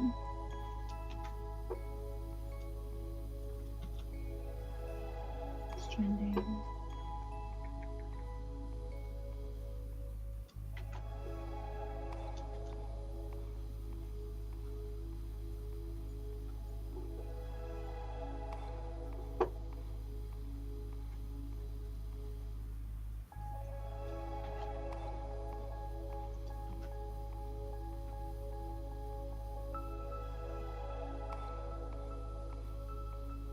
I'm ready for the end of year, though. I'm ready for it. I'm ready to get rid of 2023. Yeah. I am over 2023. This has not been one of my better years. I definitely can't say that, but it's just been a long year, I think is what it is. Yeah. It's been a long year. Nah, I mean, Bellatrix Rising's done well on Global Comics, and that's great. Mm-hmm. I'm excited to see that. That's really cool. Mm-hmm. It makes me feel better, but still good. It's been a rougher year than I think I wanted. So I don't think anyone wants a rough year. Right. You're not wrong. Or I expected, I guess. Rougher year than I expected. No, I definitely feel that. Like, I'm trying to be like really grateful for all the cool stuff I've had happen this year, but like sometimes I don't want to be grateful. I just want to like complain about how tired I am all the time, how much stuff I have to do. But like, I don't want to be ungrateful either. Agreed.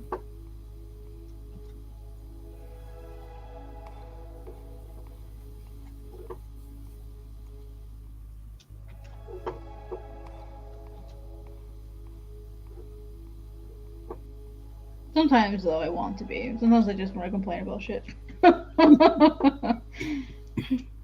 Sometimes I'm just going to complain. It's just going to happen.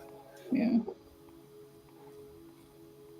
Yeah, like the passport thing. I don't have to pay for it. And here I am complaining about getting a passport to go travel internationally to conventions and stuff.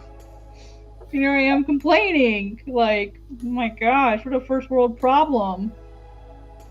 Yeah, I mean, and I mean, like, you and me both. Like, I was just going to Metro and talking to this girl, and she was really cool. And one of the things she was like, oh, well, if you look in the anthropology section, one of the things they've got is Japanese study abroad in the anthropology. So it'd be in your major. Mm-hmm. And I was like, huh. So, like, I could study abroad in Jamaica. Yeah. Like that'd be so bad. And I'm sitting here going, but Metro. And I'm like, really, don't gripe about Metro. It's like, I need to get my and it's not, I'm not griping about Metro. I'm just stuck. You know, Yeah. that It's stupid not what you wanted. neurodivergent stuck. I can't seem to like the plan has changed and it's freaking. Yes. Oh my god, yes. I know that. I And know it's that like feeling. it's not Metro. It's the Metro. It's not the college that's the problem. It's that my plan has changed and that's messed me up so badly. Yep, that gets to me too. Like with the last 3 weeks, right? I had a plan to get God's Bane done and to Right. do stuff, and then like the one shot stuff happened, and then the family stuff happened. And I've been going back and forth between like my house and Dad's house, sleeping on a couch with no desk, no workspace, nothing to, and so like neurodivergent brain just cannot handle Right. it. Complete meltdown Like at that point. You're just like, I'm out. yeah, I literally haven't worked on, like, I finished the one shot almost 2 weeks ago. I haven't drawn anything in 2 weeks. Yeah. It's just overloaded. You were completely overloaded. Yeah, I can't work on stuff. So like that's not true. I did one page. And it was a cover. And it was like a page that I was wanting to do for a really, really, really long time. And I just was like, I have to do this right now. Brain needs it. Like I just need to do the thing. And I was thankfully able to focus long enough to get that done, but now I'm like burnt out from that one page.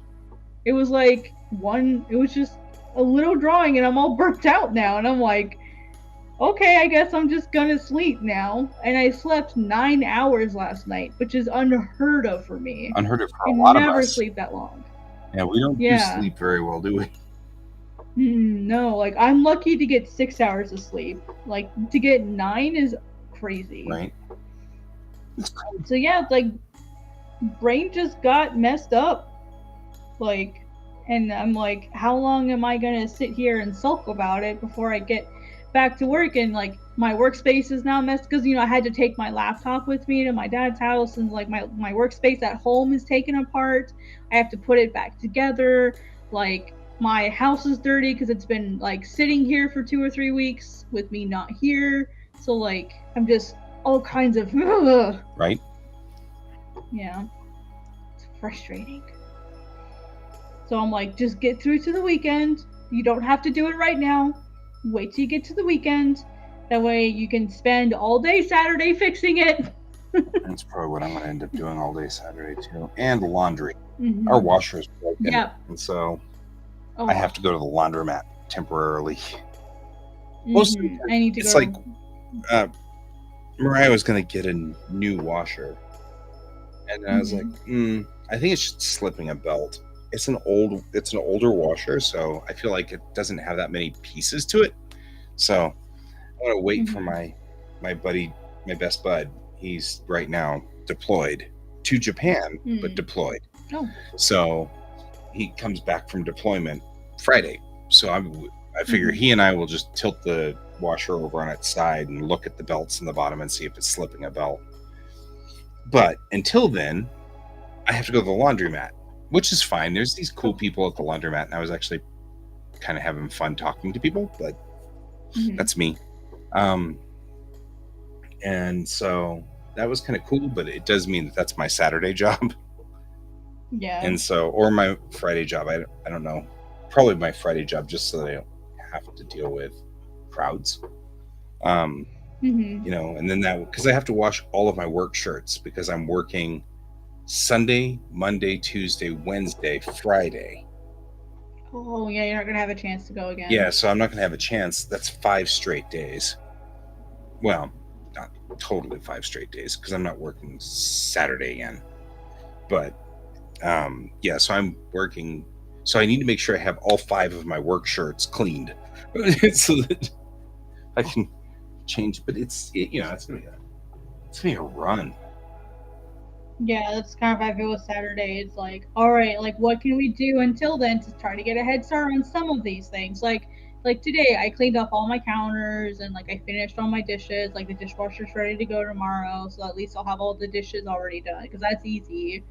To like put stuff in the dishwasher and run it, but like the deep dusting, the sweeping, the mopping of like everything that like settled while I was gone. Like I gotta do all of that. Like, ugh. Not gonna enjoy it. Same thing with all my laundry. Like I have like I mean, I could have done the laundry at my dad's house, but like then I would have like their detergent mixed in, and like their detergent my body reacts to sometimes. Yeah.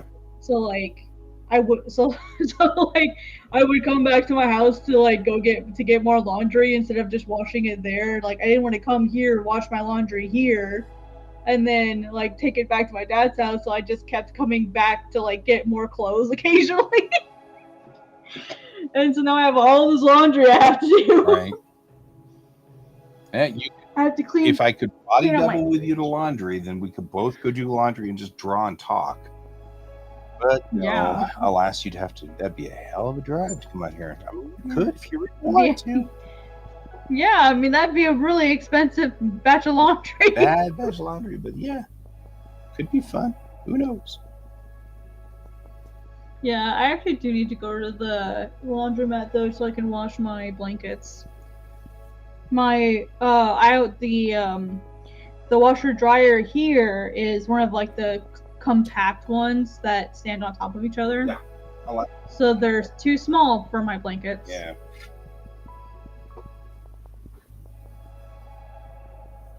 I kind of want one of those though.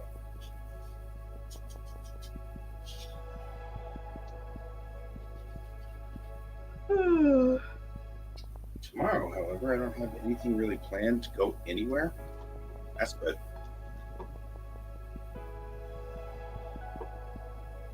It's kind of a chill day tomorrow.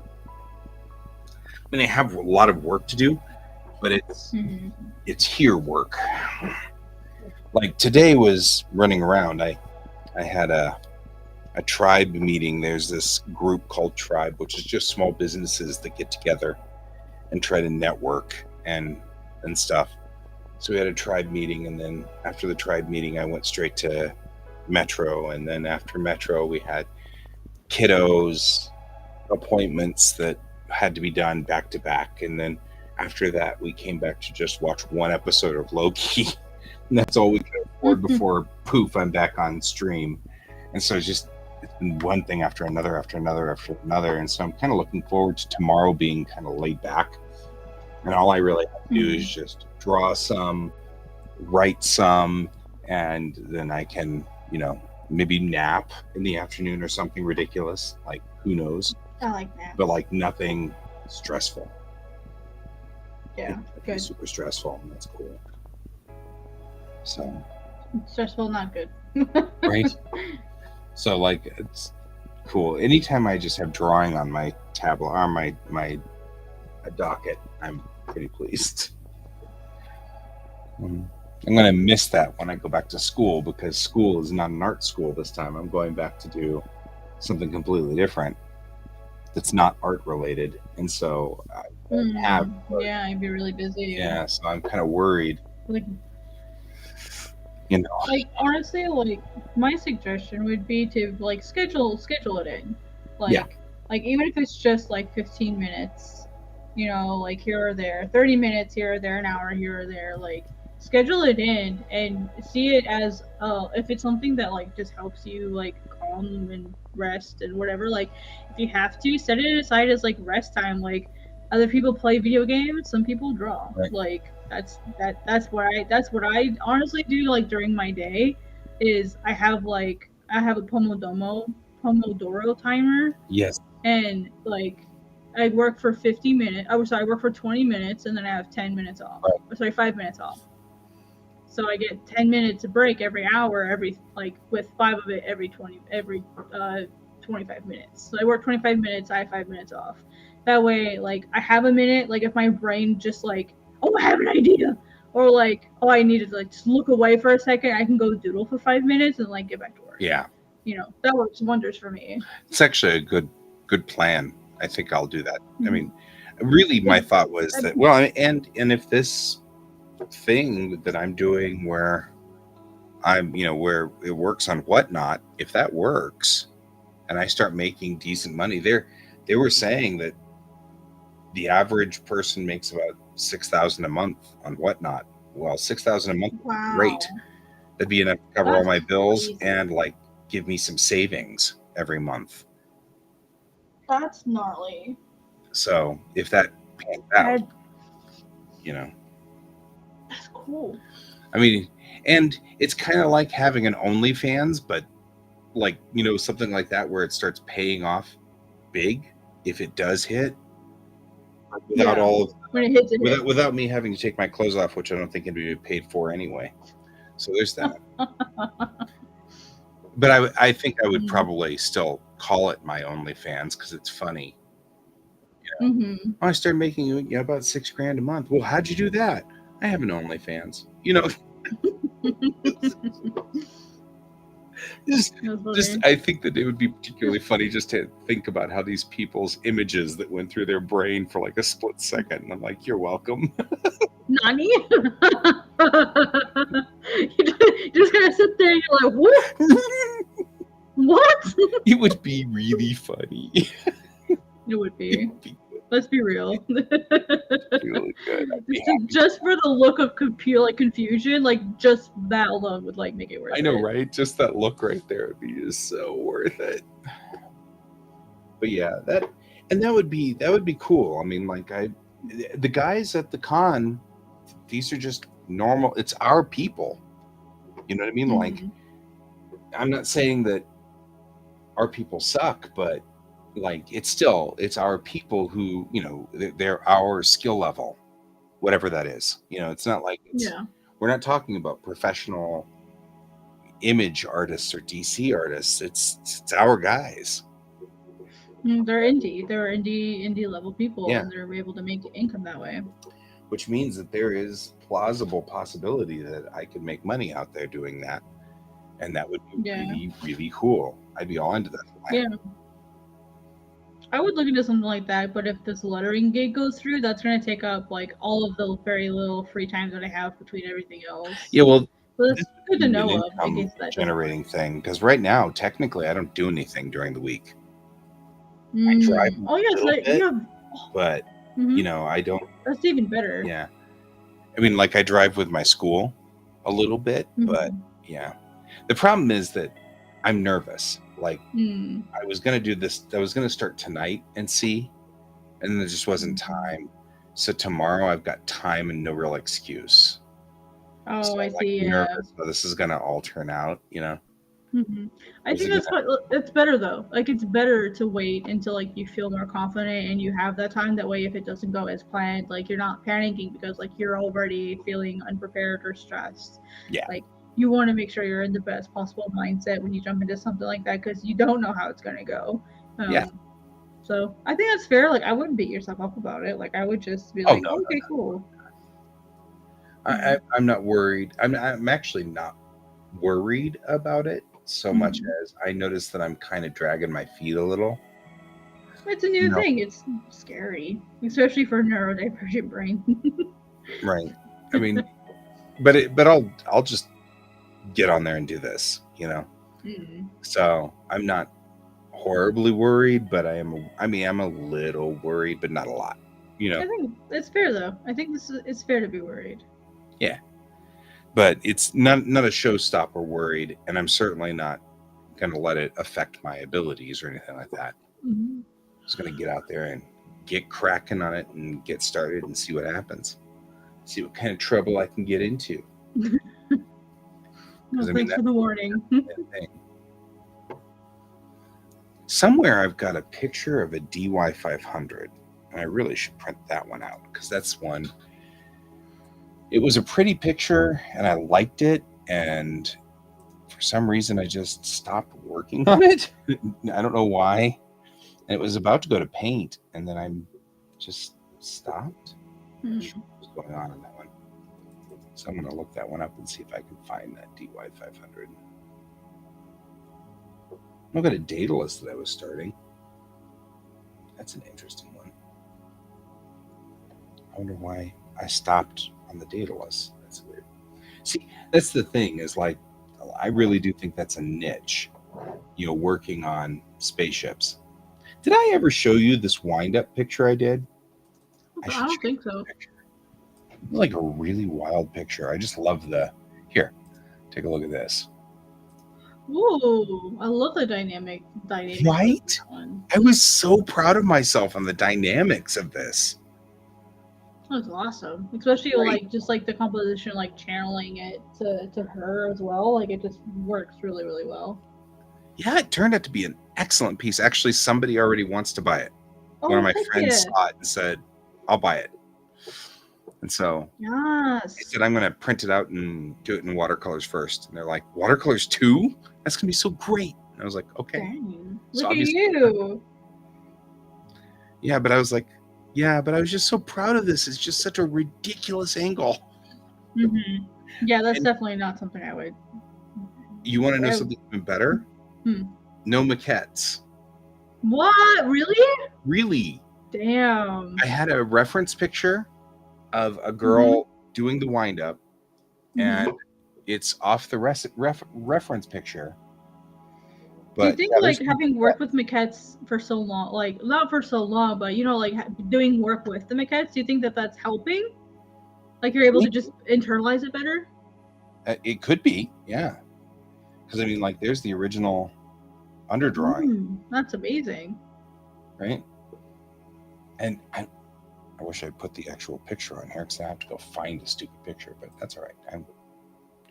It's not that hard to find the picture. But yeah, I was just no maquettes. I wanted to draw outside without maquettes and just see if I could find anything. You know what I mean? I wanted to just kind of get that push. And I've got a bunch of stuff in my morgue. And I was like, I'm gonna see. You call your art graveyard the morgue? Yeah, you should call it graveyard. So there's that. I love that. I mean, to be fair, I mean, it is a morgue. Technically, it's an artist graveyard. So that's funny. Yeah, I mean, this is where I park stuff when I'm like, well, I was just trying to find this one piece and I moved it somewhere. But yeah, it was it was really, I'm trying to find it because I was actually kind of proud because the piece didn't match. It's clear I didn't mimic the actual piece, Mm-hmm. Where did I put it? No, I've hidden it for myself just to make sure. You were in the zone and it just worked out perfectly. Yeah, it just worked out so well. And I'm like, did we do this somewhere easy? No, I don't think we did. I love this. Some of the stuff that I've got in my morgue is great. Just phenomenal art. And I'm like, I love this pose, or I love that pose, or something like that. And I'm like, oh, so good. And I can't find the pieces whenever I want to go reference them again. That's all right. I'll find it at some point. I'll keep poking around until I find it. But yeah, anyway, I was just very proud of that particular piece. It was just so cool. Yeah. Yeah, it looks great, honestly. That's a difficult pose. I think. I definitely would struggle with something like that. I think, though, yeah, I think a lot of the maquette work that you've been doing, just you're starting to internalize that now, which is what should be happening. Well, and I'm feeling like the maquettes aren't pushing enough. They're not dynamic enough. I can't seem to get in there tight enough. And you know what I mean? It feels like I can't.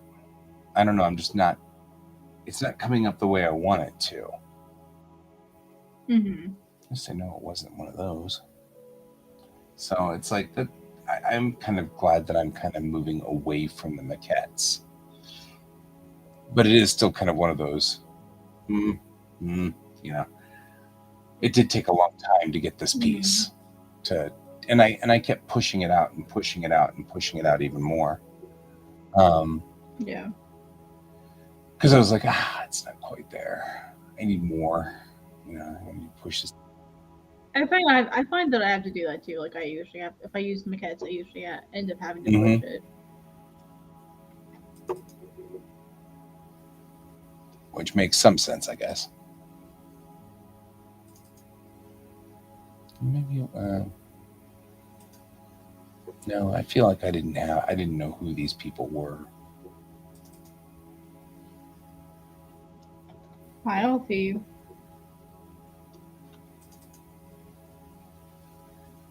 Maybe it's in here. Did I move it in here? That'd be weird. Was it a cosplayer? I think it was a cosplayer. That's why I can't find it. No, wasn't a cosplayer. Fine. Now neurodivergent brain needs Right? to go I find can't it. stand it now. I gotta go find it now. You filed for my trap card. You've activated my trap card. Right? It's like, damn it, I gotta find this piece. It's somewhere. It's gotta be somewhere. Mhm. How can it not be somewhere? So that's right. We'll find it. And then, finally, that's what I would be like. Oh, good. Now I can go to sleep. Because now I can't. I'm not going to be able to sleep until I find it. I'm in March of this year now, so I'm like, okay, I only have like a few months left. So if I can hold on for like 30 more minutes, I can go to sleep and feel good about going right? to That's sleep. the problem. You can't sleep if you're still trying to find something or do something. Mm-hmm. And I'll actually copy this into this picture so that I can brag about it. For the most part, it's really what it boils down to. I just want to brag about it. But look at how cool I was. Sometimes I do these pictures and they are just really like it's a leap above, and then I feel like I go back and drop back down afterwards, and it's kind of frustrating. Yeah. Like I'll get this push and I'll push right over an edge, and the edge will be so cool, and I'm like, oh, this is incredible. This is a complete departure from what I've done before, and then the next picture is just bland. It's the same thing I was doing before, but It's like, how do I do that again? yeah, it's like it shouldn't be lightning in a bottle, and it's like so frustrating. Oh, that's why it's just in the wrong folder completely. So here's the actual pose that I used. Mm-hmm. Yeah, I can see how you pushed it even more. Yeah, I pushed it even more. I brought her foot forward more. I really, but like I used this pose. I got a pretty good solid hit on the pose, and then just pushed it, and I was so excited. I'm going to take this picture and copy it in. Yeah, that way you'll have it. So I've been using PureRef to keep all of my references organized. yeah. But the thing I really love is that even if I try to line it up, it doesn't line up. That's what's so cool, is it doesn't line up at all. Yeah, so you're like, oh, you just traced it. Oh, really? Yep. No, I didn't. Nope. That just makes you feel good. It does, yeah.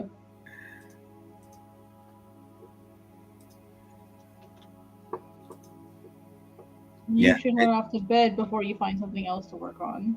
Yeah, I'm going to go to bed before I find something else. I'm just going to save this, though. I know you well enough because I know me. Right? Sadly, my friend, there's a reason why we're friends. Yep. Hey, Alfie showed up for just a second. Yep. And then Alfie left. That's all right. Hi, Alfie. Hi, Alfie. Bye, Alfie. I know. Love you, Alfie. As always. Good to see you for a little bit. But you got here just in time for us to call it for the night. All right, my friend. Thank you for joining me. And I know you were just doing work, but it was nice to have you here. Yeah. It was nice to catch up. It's been a while. Yeah, we both got work done, and we got the things done. Now I'm going to go to bed and enjoy my bed because I have found the picture. Yeah, you can rest. You did the thing. Rest now. Look how you're putting it as I'm allowed to rest. Oh my gosh. I know, right? I'm allowed to rest now. Thanks. Well, I don't know. I was saying something about that the other day about ADD. It's almost like we have a different creature in our head, and sometimes it tells us to do stuff, and we've I got know exactly what you're talking about, though. Like, oh, I have to do the thing. No, we need to rest. No, but I have to do the thing. No. cannot rest until Mom. the thing has been done. Yes. So Feel. I know the feel. thank you, my friend, and I will talk to you later. And thanks for joining me, all two of the people who were joining. So I've noticed that we had 2 viewers. Then Alfie shows up, and we still have 2 viewers. So I'm starting to think that that's suspect a little bit there. A little sus. But that's all right. All right, guys, we're going to head on out. I'll see you guys tomorrow morning. And as always, keep your eyes on the stars. Goodbye. Good night.